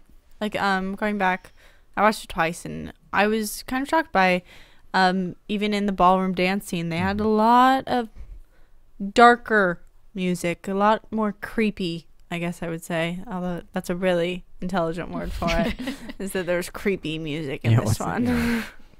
Well, it is conveying an emotion. Creepy, I think, was a very effective way of saying it, because, and I think that was fitting, because, you know, there's not a lot of light in this movie. No, and it's a creepy scene. But, you know, but then again, he can become very gladiator-esque, arena-esque, you know, as we opened up the show with. You got to remember, this guy started out in 1985. He knows his way. I mean, he's done things like Head Office. I mean, he's been around, and so he knows his way around. And Glenn Ross, he's done big, he's done small, and I think he's doing Mockingjay parts. Yeah, he's doing 1 and 2. I guess just like to my ears, a lot of the grandiose music or like the Mockingjay song, all of that. Any of the happier, lighter music was all references to the first film. They felt very, very similar. Anything that was new, creative, I didn't feel like there was a lot of new. All of the new music to me was very creepy. I thought that while he did capture more of a gladiator type sound, that was more drawn from film number 1 than his own. I thought it was interesting where you know.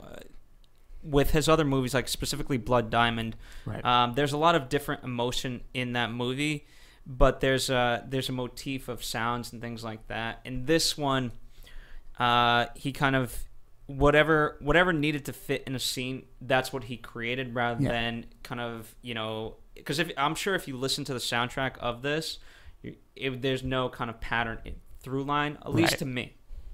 Which I found they had some great lightning effects. So you didn't notice any recurring themes? Is that what you're saying?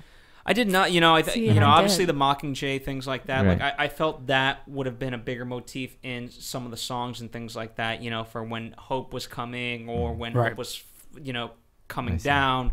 You could have taken that away or something like that. And I thought that would have been cool to play with. But I think, you know, they made the effort to what would they it's almost like they took the scene apart from the whole movie and was like, okay, what's going to make this scene the best? Forget the rest of the movie. You know, and it works. I have a question though, like because we do talk about Hans Zimmer, and you know, you have to bring up John Williams and such. I don't notice if there is a theme for, like, does Katniss have a theme?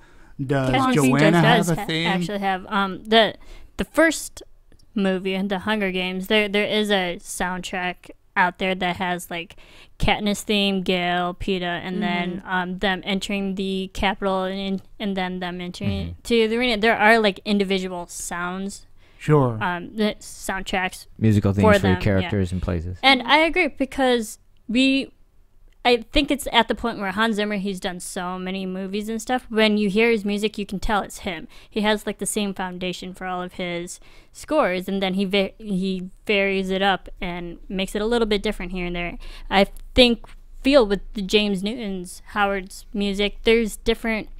Each track is different. It has their own personality and feel, and it complements each scene that goes with it. Yeah, but I guess what I'm getting at, to me it wasn't conveyed going into Hunger Games outside of the Hunger Games theme that I didn't know. Did you notice that the themes carried over into this movie outside of the Mockingjay thing? I would say Mockingjay and a lot of the Capitol sound effects, Capitol entrances were reminiscent. Anything in the arena, which I felt like was all very eerie, spooky, and that was all new to me. And am I the only one who thinks that the Mockingjay whistle is like right out of X-Files? Kinda. A little bit. Yeah. I just think X-Files whenever I hear it.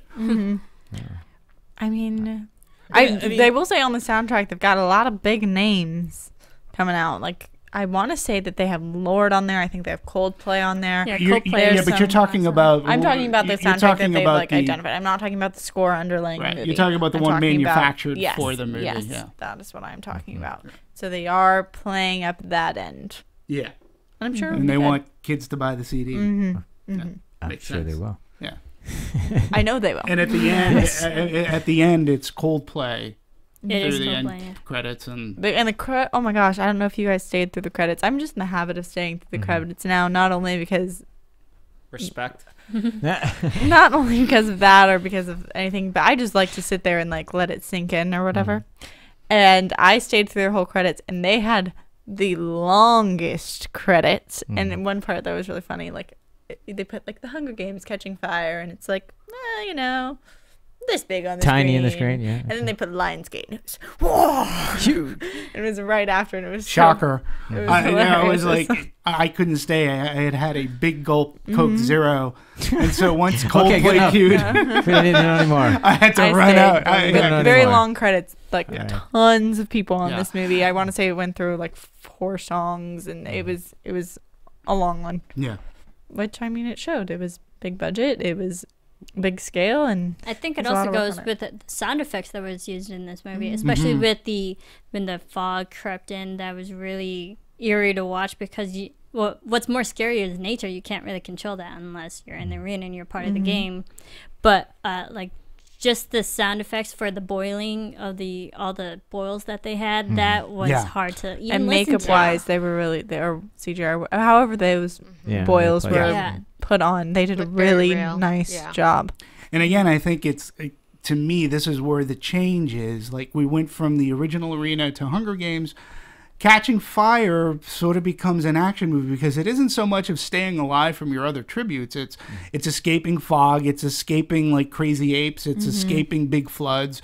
It's escaping, something that spins around in the water and like throw it. It was to me, that's more of akin to like an action movie, like what you're running away from.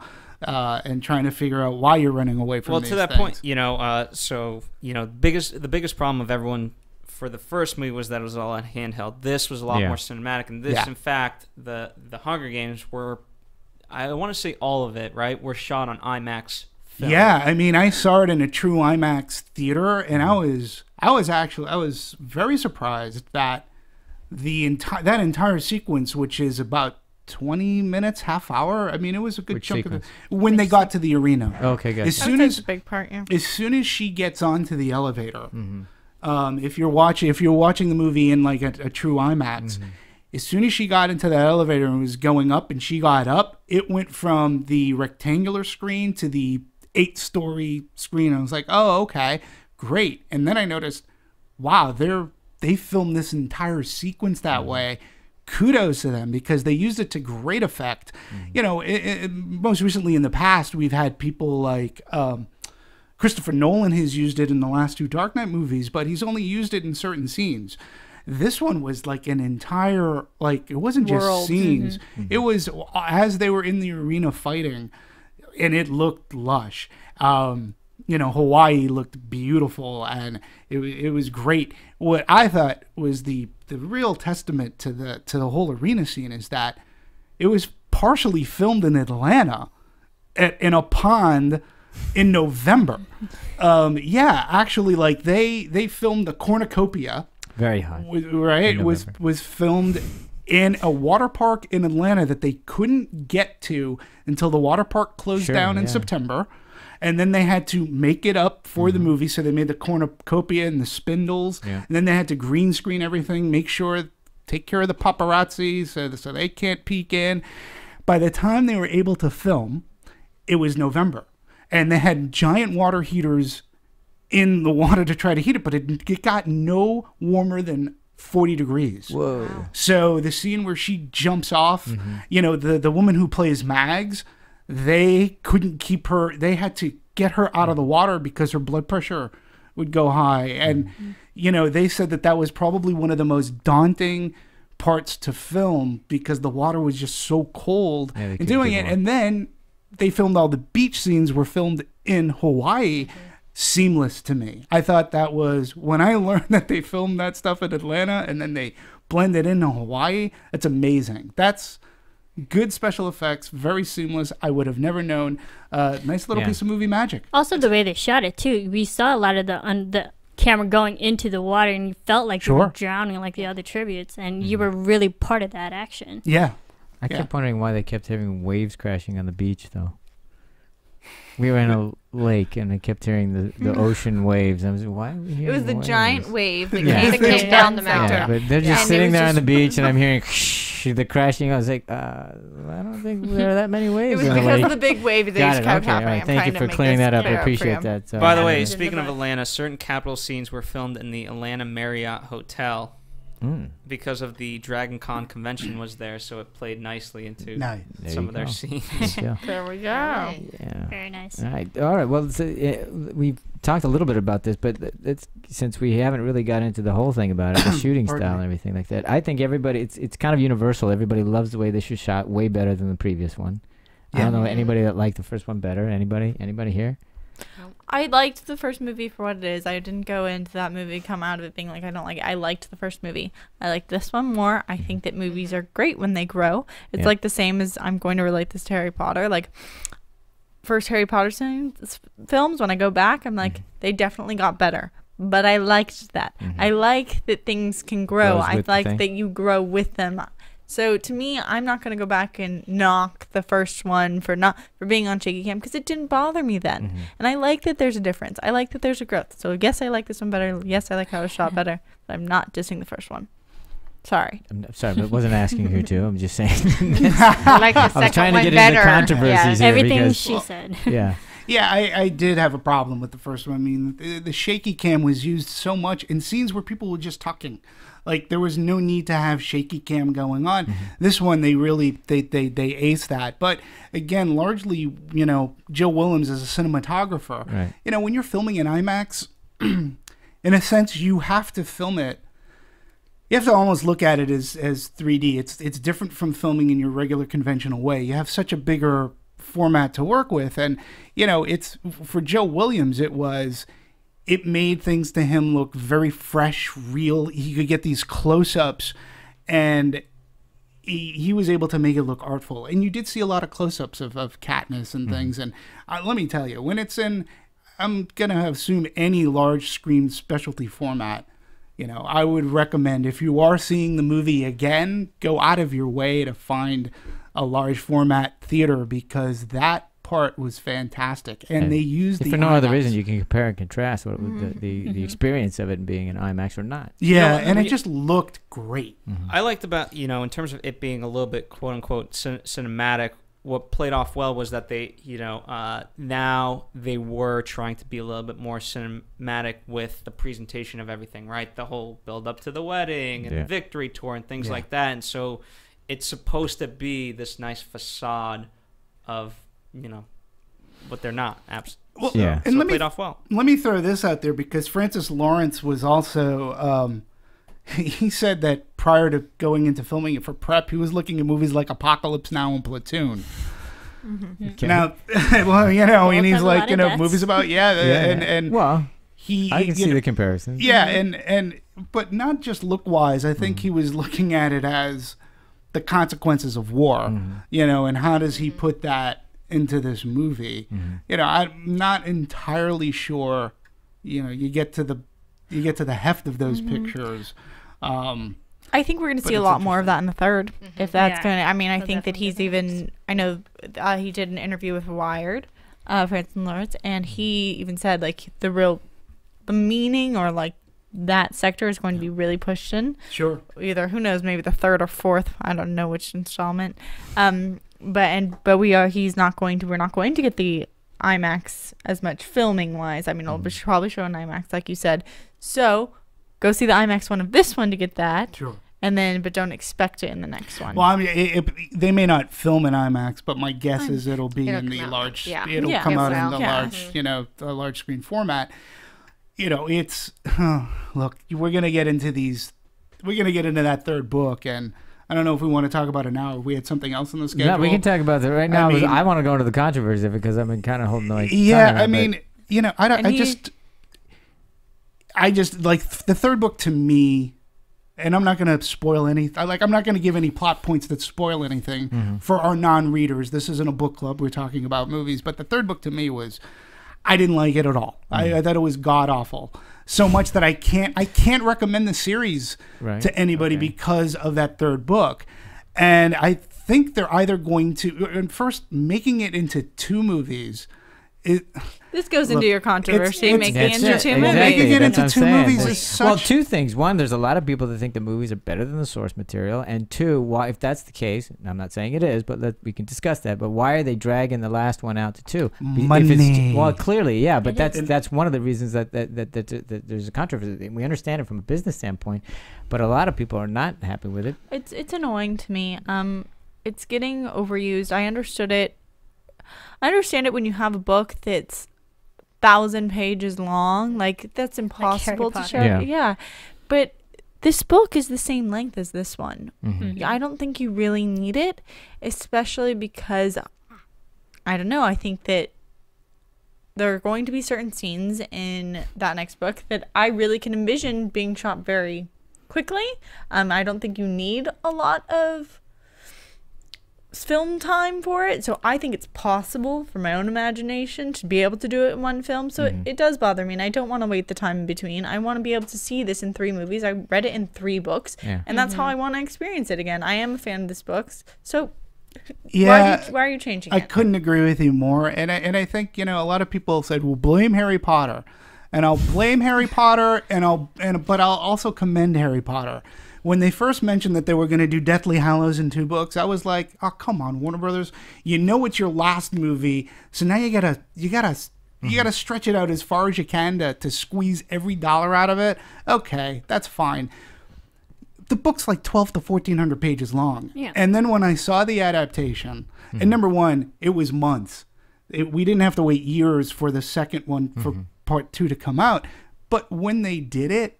And after I saw it, and I saw it as 2 parts, I was like, okay, that makes sense. Because as a fan of the books, I was like, they hit everything that's important in this entire series, and they wrapped it up the way that it should be wrapped up, and they didn't take shortcuts. I said, okay, then Twilight does it. Now, I didn't read the Twilight books, only saw 1 movie with you, and whatever. Obviously, it was a cash grab scene. Now we've got the second Hobbit movie coming out. 1 book, folks, and out of the entire Lord of the Rings thing, it's the shortest book, but yet we're getting 3 movies out of it. It's like, are we getting 3? Yeah. Oh my gosh, 3. I totally missed that. Yeah, there's another one, and Phil, when were we talking? Like, wasn't it rumored maybe 4? Are they serious? Yeah. It's 3. I forget. I think we're. Yeah. Oh my God! Don't. Yeah. It's just don't. The scenes in those movies are way too long. But and again, and then when you come to Mockingjay, which is under 400 pages long, and again, they're gonna have to do, in my opinion, for whatever that's worth, they're gonna have to either overhaul the script and the book, and do something different to make it worthy of 2 stories. or else they're going to have problems, because you can go online. It's not just me. You can go online, look up Mockingjay, and it is the least liked book in the trilogy. And they're gonna run into a problem unless maybe they're overhaul. trying to make it so everyone likes it. I don't know. Exactly. Well, that's what I mean. That's why. That's what I'm saying. Because for me, this movie, I mean, it really sets up the last movie. I mean, and you know, there are some people, myself included, that go, "I just saw a 2.5-hour trailer for the next movie." That's a good way to look at it. Sure. My thing is that, like, reading Mockingjay, it's like, where in the book are they going to decide where to split it? A closet. It's going to be a closet. It makes sense where they split Harry Potter, you know, right. that was the big climax there. But, like, reading Mockingjay, there's really no good point to split it. No. Or to say this is the ending point of the first half. Now, Cami, you've lived vicariously through your daughter as far as Mockingjay goes. What are her thoughts? Like, she likes it. She's 14. She's reading it again after we saw Catching Fire. She wanted to read it again because she was very, very excited for this, and she hasn't said anything negative. Like, this is the last book I haven't read. Right. I'm just getting tidbits from her and what she's telling me, and then what we've discussed. So I am concerned, especially with it only being not even 400 pages. How will they split this up into 2 films? I think they are going to have to add a lot. Maybe do some backstory, like we talked about Haymitch, not really knowing his character. They didn't set it up in Catching Fire. You didn't really see him. Maybe they're going to add a lot. Maybe they're going to go into District 13 a lot more.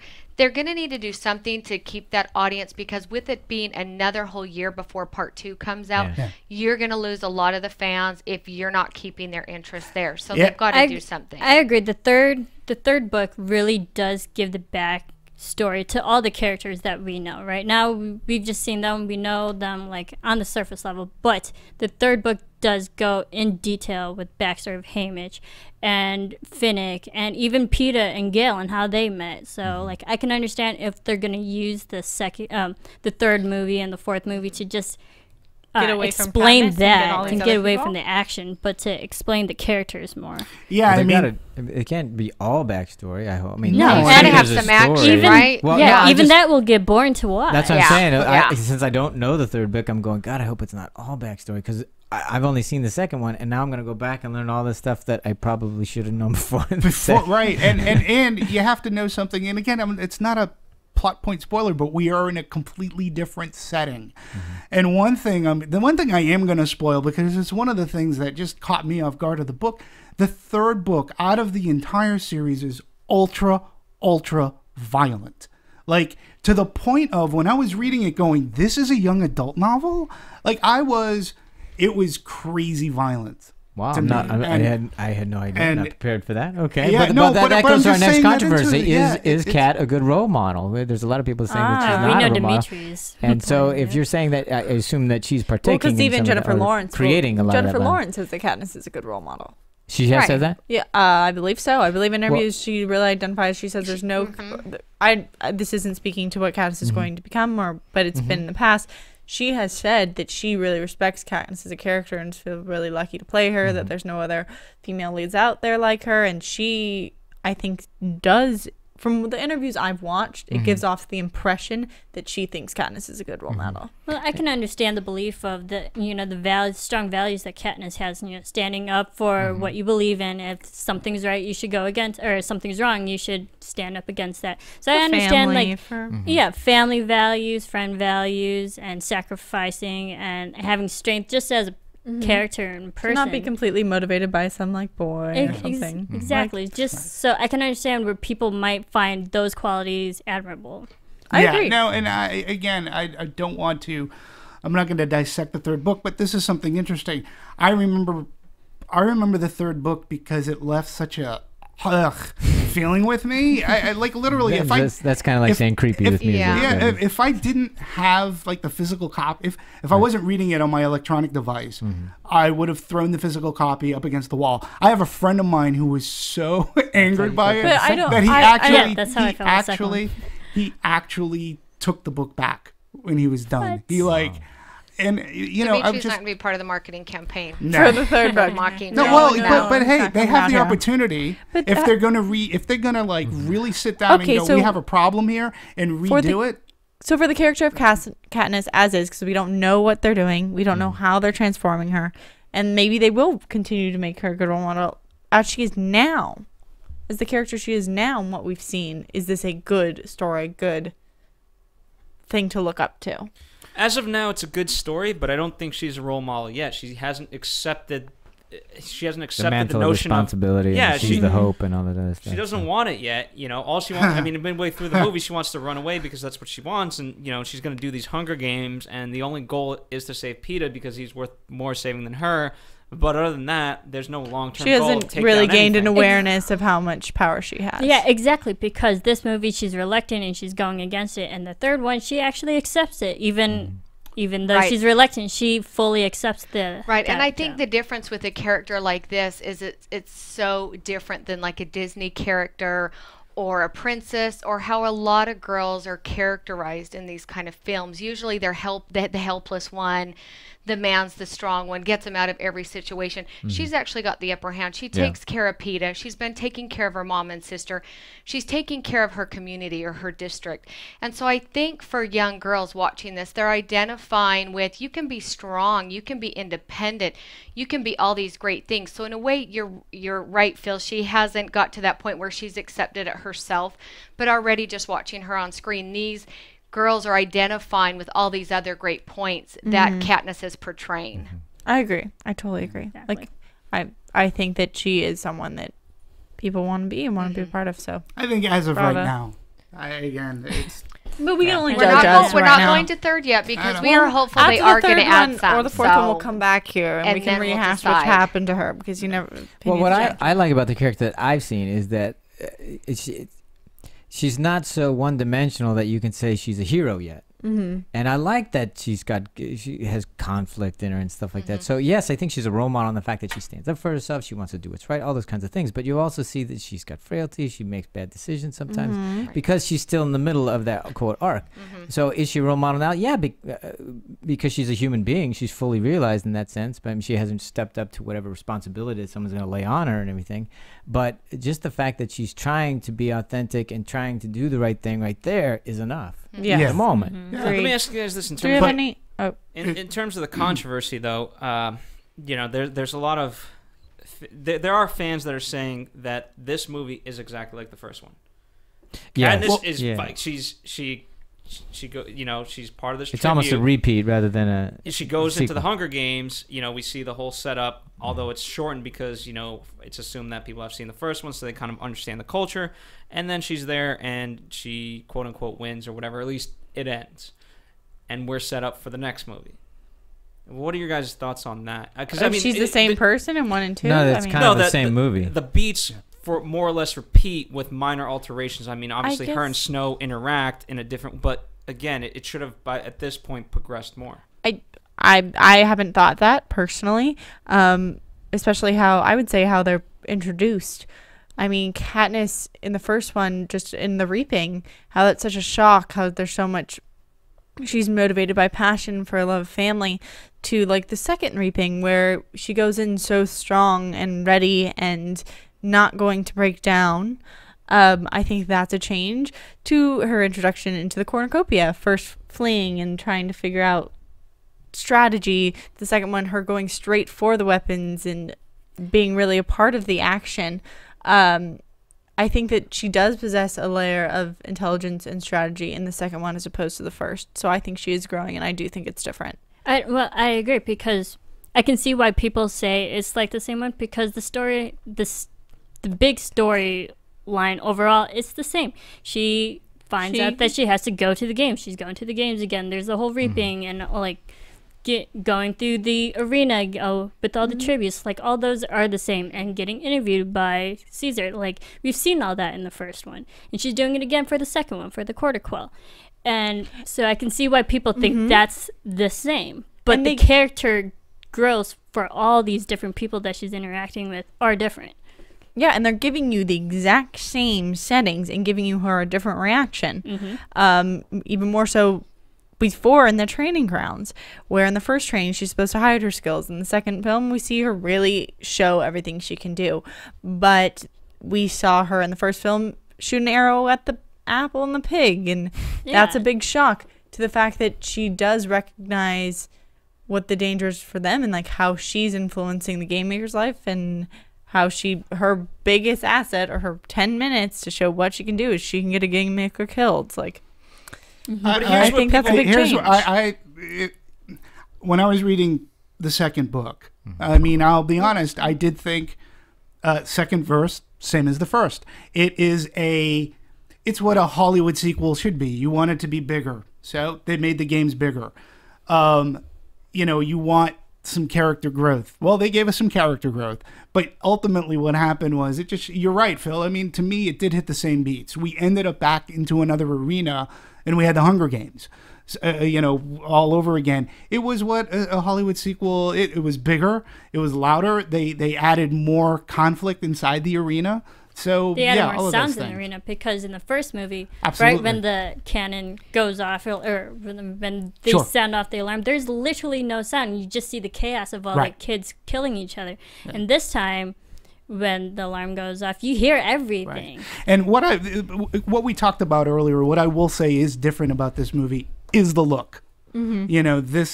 This has a look of a bigger movie. So I thought that they did a good job in that way, and even though hitting the beats, we've become a bigger movie. Our arena is bigger. We have more danger in the arena. So in those aspects, it's different. But you're right, Phil. I think that it hits the same beats pretty much, almost to the T, with the exception of the end.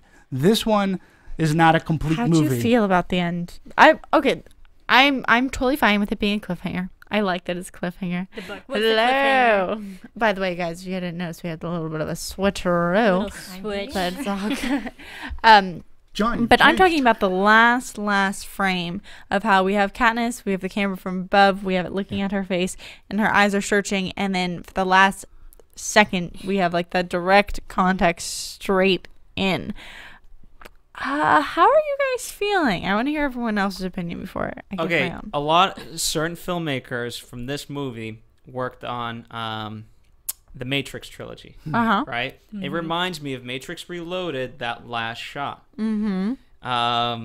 So I think they borrowed that idea. And for me, partly, as we're talking, my biggest frustration is that this, for me, the legacy of this quadrilogy will be held or destroyed upon, parts 1 and part 2 of how it kind of turns out, because, okay, all this setup, it could lead to everything or it could lead to nothing. And if it leads to nothing, people are going to be really angry. Yeah, this...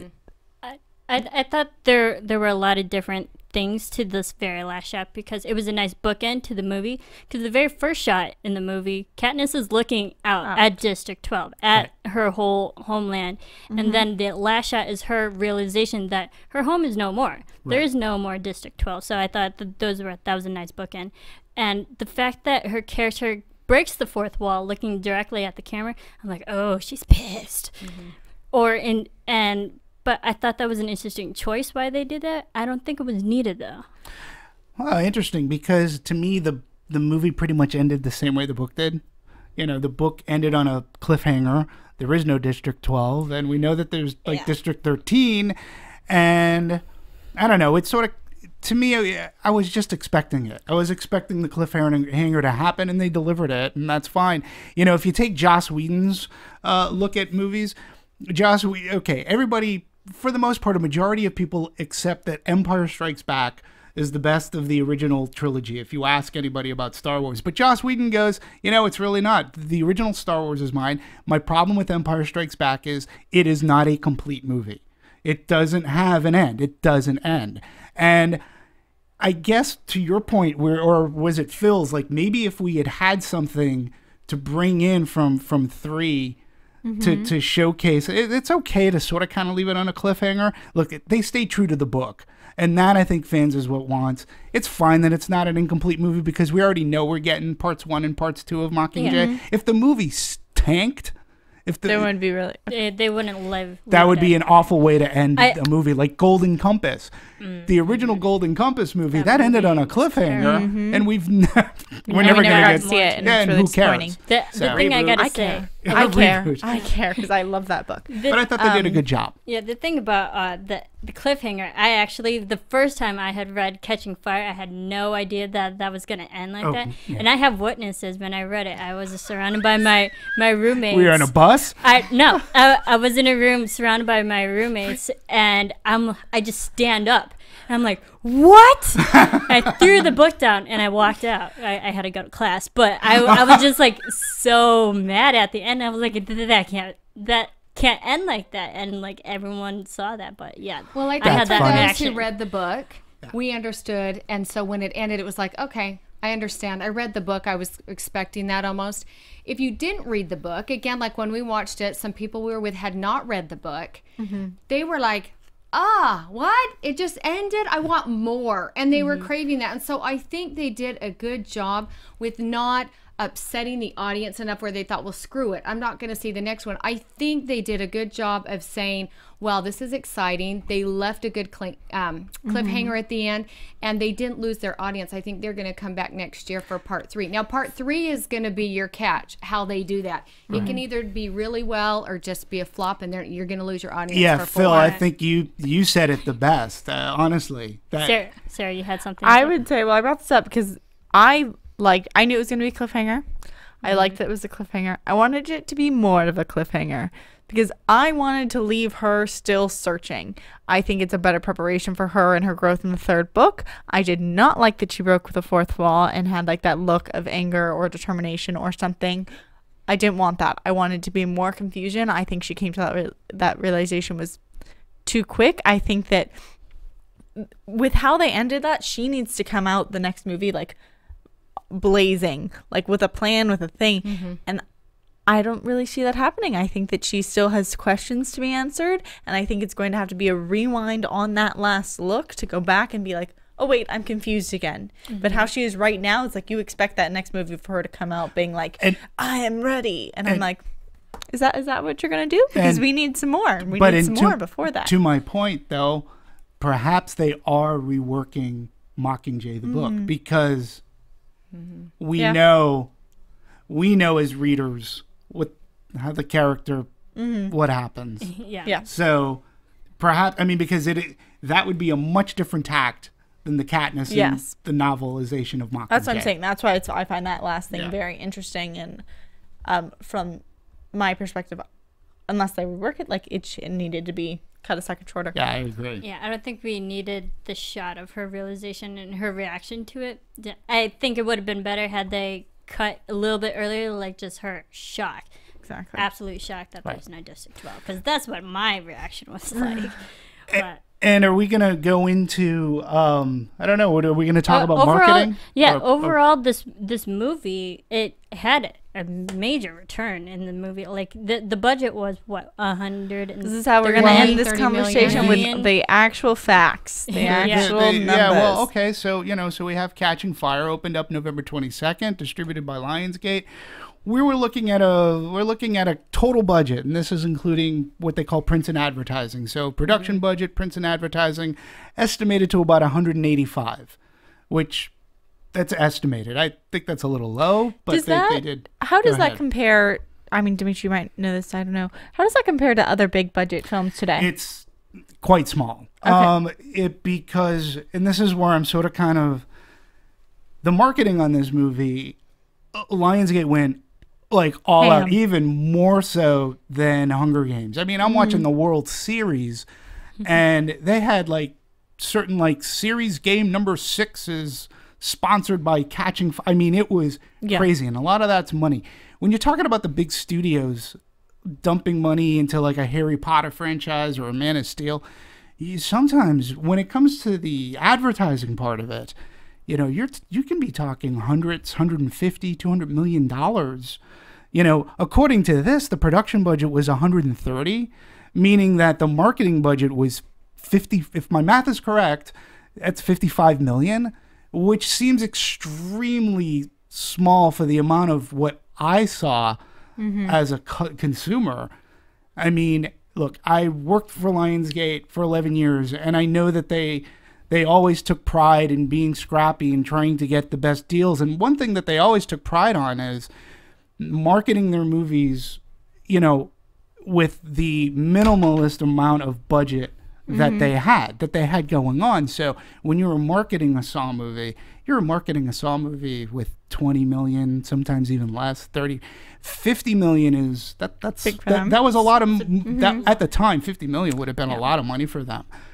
That's why I'm thinking 55 million. It seemed a hell of a lot more for what they were buying and the billboards and everywhere I looked. I mean, can we all agree? I mean, everywhere I looked, everywhere. It was everywhere. But I mean, we are all in LA, so it could be different. Like I don't know how this was put to like kind of like the rest of the world outside of Hollywood. But it also opened up earlier. We were among the last to see it. November 22nd. That's the U.S., not the UK, not Brazil.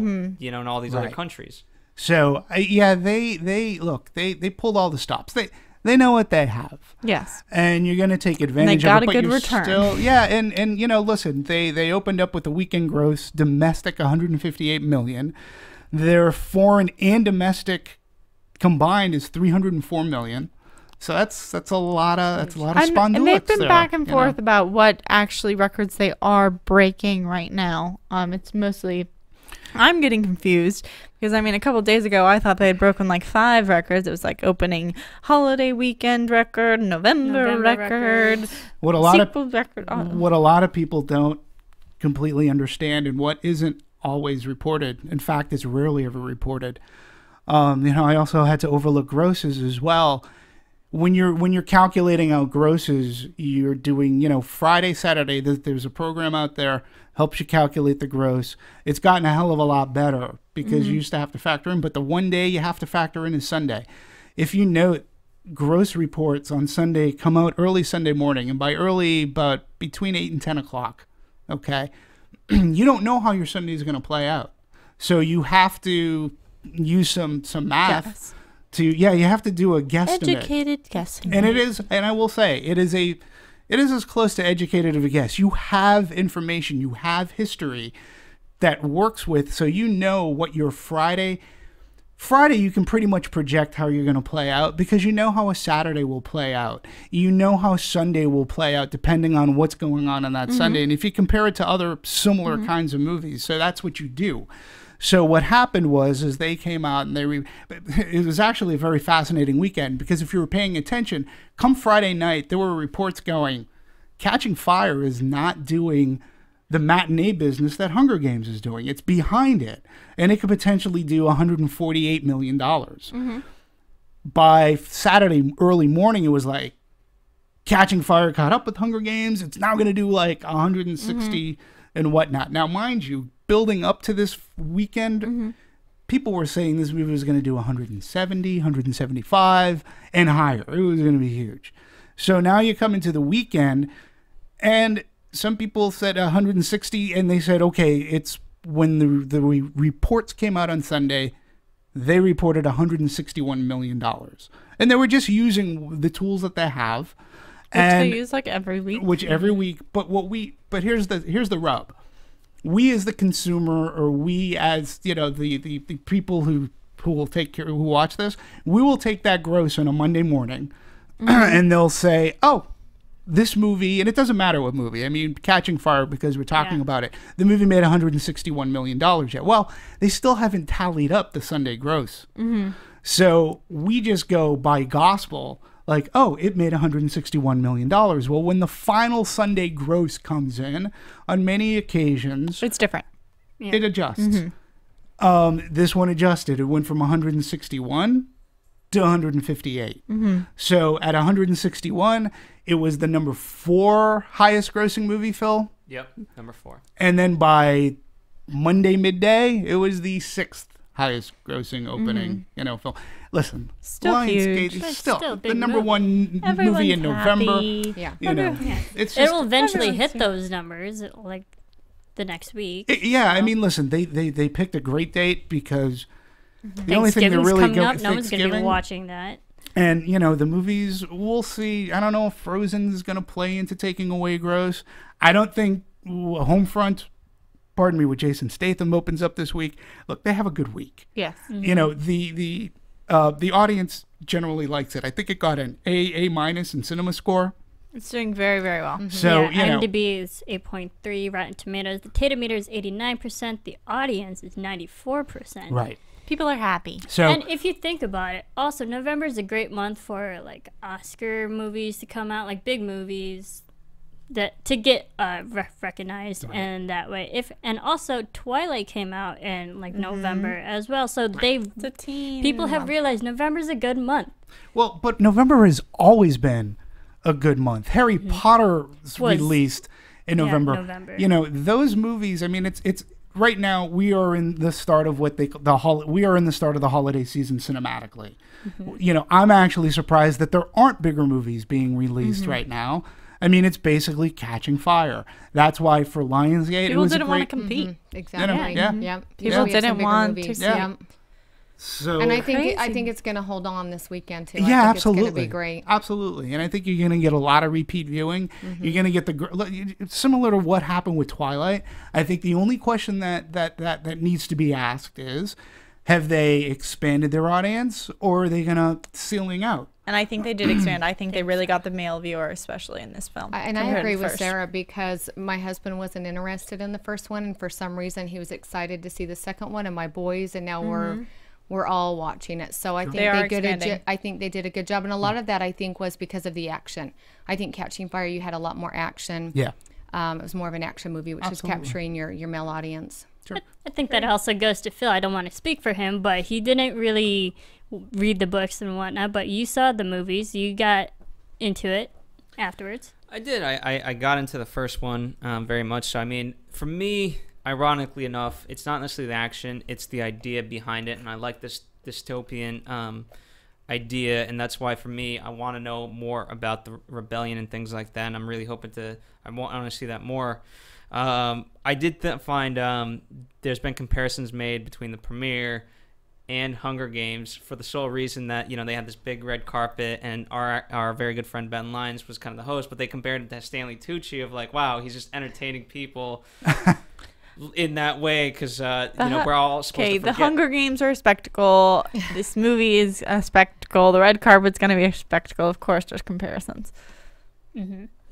Sorry to cut you off, Phil. Thank you, Sarah. Yeah. It's all a spectacle. But overall, this movie, one of my favorites of 2013. I'm a huge fan of the books. I read them before they maybe were into movies. And overall, I'm looking forward to the third and fourth movie, because even though they're split into two. Maybe they'll combine it into one. Maybe. No. But I know that Danny Strong, the actor Danny Strong and writer, he's won an Emmy for, I believe, what was it called? Oh, goodness, I had it. But he's an Emmy winner for Game Change. And they've got some heavy hitters coming in. Yeah, and he's also in charge of the writing for the third and fourth movie. So big names are coming and going to be a part of the upcoming movies, but I'm looking forward to it. It's interesting, we're talking about how they're splitting it up, but they're filming it as one movie, right? I mean, they're on a very short break. They've already started filming. They're filming right now as we speak. Yeah. Well, right now they're on a short press break / Thanksgiving, and then as soon as Thanksgiving's done, but they've already done filming for this next time. You know what would have been great, and I think there was a missed opportunity. They didn't go the Back to the Future 2 route. Like, how cool would it have been? And it maybe would have appeased some more people. At the end of Back to the Future 2, they did something that no other movie had done at the time, which was to have a trailer, like right after it says to be concluded. There was a trailer for Back to the Future 3. And it was on all prints about, it wasn't like an attachment. It was part of the movie. I don't know. I mean, I thought that would have been a really great idea.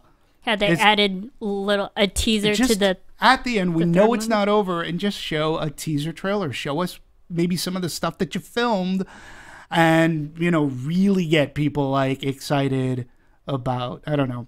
To me, as a marketing person, I was sort of hoping for that to happen. But it just ended. But I don't think that, I mean, as cool as an idea that is to see what's going to be in the future, I think that would have completely ruined the end with her shock that there's no District 12, and I think it would have just changed that whole mode. Right, because if to see a scene in the next movie, you would have to see something, then it left you hanging. if you didn't read the book, saying, okay, who made it through? Who's alive? Where is she? Who is in all this? If you saw a scene into the next movie right now, it would already give you an idea of, okay, who's surviving. I don't know if that necessarily would have worked. I don't know. I don't know. I think it gives people what you so you're saying fans wouldn't want to see footage right now? I'm not saying they won't. They would, of course, they would want to see sometimes footage. You can't give people everything they want. I think no, but they would have gone crazy over it. It would have completely ruined the mood and the shock value that was the ending. That there's no District 12. Yeah, but you knew that as a reader.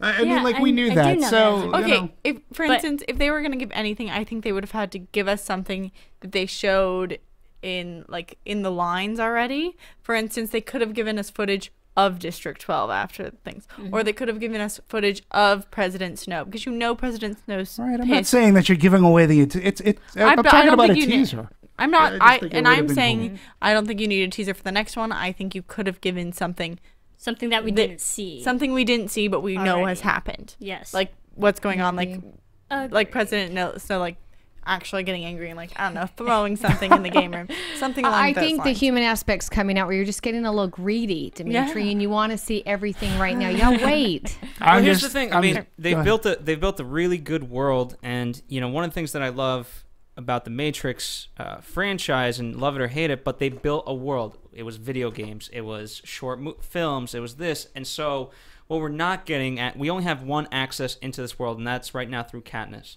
Right, and they're great about if you go see the movie, most people are also buying the book, but there's no other avenues to enter into this quote unquote arena. Pardon the pun, I know, but and that I think is missing out there for fans, and I really think they could have built such a huge franchise around that notion of didn't you hear Cami talking about the pink bow and arrow sets that are coming out? Expansion, great.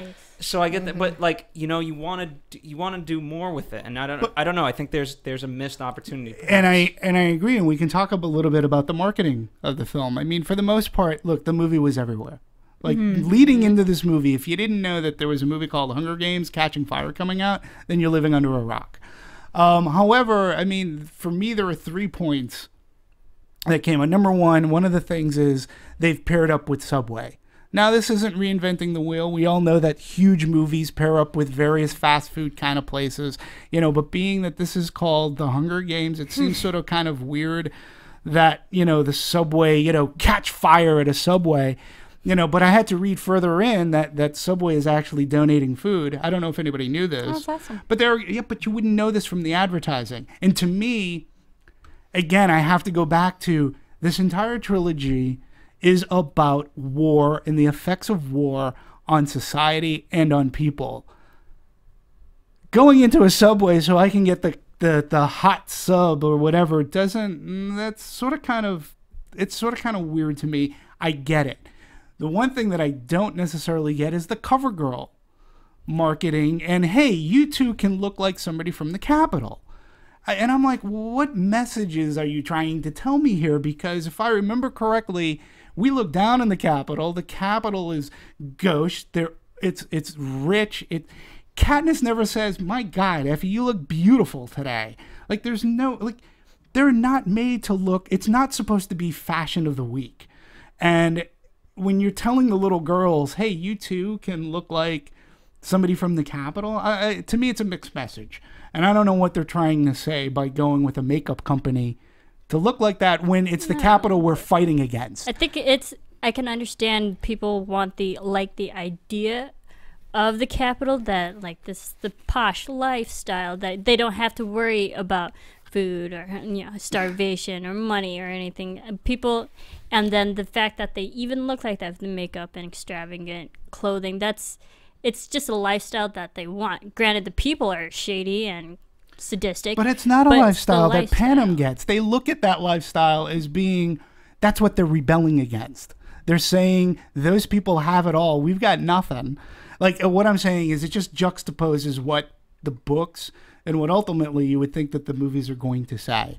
And that, I guess, is we don't want people looking like they do in the Capitol. Well, no. I don't think that the idea was for CoverGirl to be this marketing campaign to look at it like that. I think they were looking at it as, how can we get makeup out of this movie where in the arena they don't wear any makeup? Exactly. It's not like they're in war and that must be it. And we want to promote people looking like the Capitol and like they're going to a Halloween party, etc. Like, what makeup is in this movie that we can use in any way, shape, or form? Exactly. And the way they make up Katniss, she doesn't look like a Halloween character. She's very beautiful. They make her up. She looks gorgeous. It's all about, you know, using makeup, and they have a lot of makeup in the film. I think CoverGirl was just trying to capture the idea of how using makeup and how different ways that you can use makeup, not that you want to be a capital. But the only people who are really wearing makeup, and they have the models look as if they just stepped out of the Capitol. In fact, it was one of their major marketing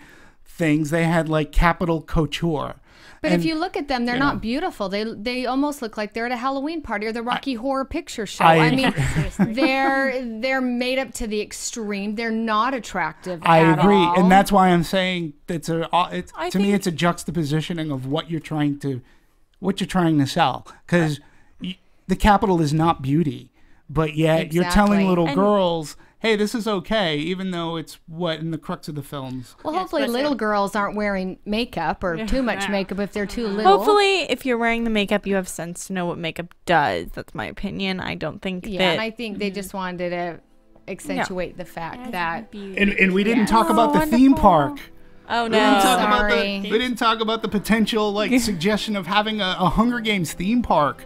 One day. That's crazy. Like, it's got a whole other book before this happens. We got a whole 2 movies. 2 movies. Yeah, I know. This is going to be part 2. That'd be fun to see. Go now. Honestly, I would probably want to go to that theme park. What, you'd want to go to the Cornucopia roller coaster? Yeah. With sharp edges. People talk about it all the time, like, oh, if we were on Hunger Games, who would live? Who would win this? It would be the only, because it would be the only amusement park I know of where parents would drop their kids off as a form of punishment. Laser tag, dodgeball, all these games. They put you in an elevator, lock you in, and whoever folks, comes out alive is the... We're talking about a war allegory. What is dodgeball? What is dodgeball to you? It's a great comedy with Ben Stiller. But overall, all these things. I love Catching Fire. One of my favorite movies of 2000. Would you put it as your favorite movie? Yeah. Okay. And you know what? I really would, because I love... Yeah, for drama this year? Series. Yeah, it's definitely my favorite so far. I just remember before I even come to LA, I applied to Lionsgate in the blind hopes that I'd be part of Catching Fire. But yes. And now you are. So. Now you don't have to be Lionsgate to be a part. So where can everyone find all of you, in case we want to keep talking about this amazing ladies first franchise? Cami.martinez@technicolor.com. And Demetri? Right here, anatomyofammovie.com. Yes, follow us on Twitter at Movie Anatomy. Sarah? Anatomy of Movie, and also at AfterBuzz TV, another podcast network. All right, and Phil? Follow me on all these other... We got a great slew of movies coming up. And again, we could continue talking about this movie forever, just like we could about any movie, but our time does have to come to an end. Goodbye. And you can follow me on Twitter and on Instagram at Serafini TV. And you follow all of us on iTunes at Anatomy of a Movie, and download our podcast, rate and comment, and tell us what we're doing right and what we need to do better. And we'll talk to you for the next movie. All right. Can't wait. Bye, all. From producers Maria Menounos, Kevin Undergaro, Phil Svitek, and the rest of the Anatomy of a Movie staff, we would like to thank you for listening and subscribing to the show. If you have any questions or comments, feel free to email or tweet us. I'm Sir Richard Wentworth, and this has been Anatomy of a Movie.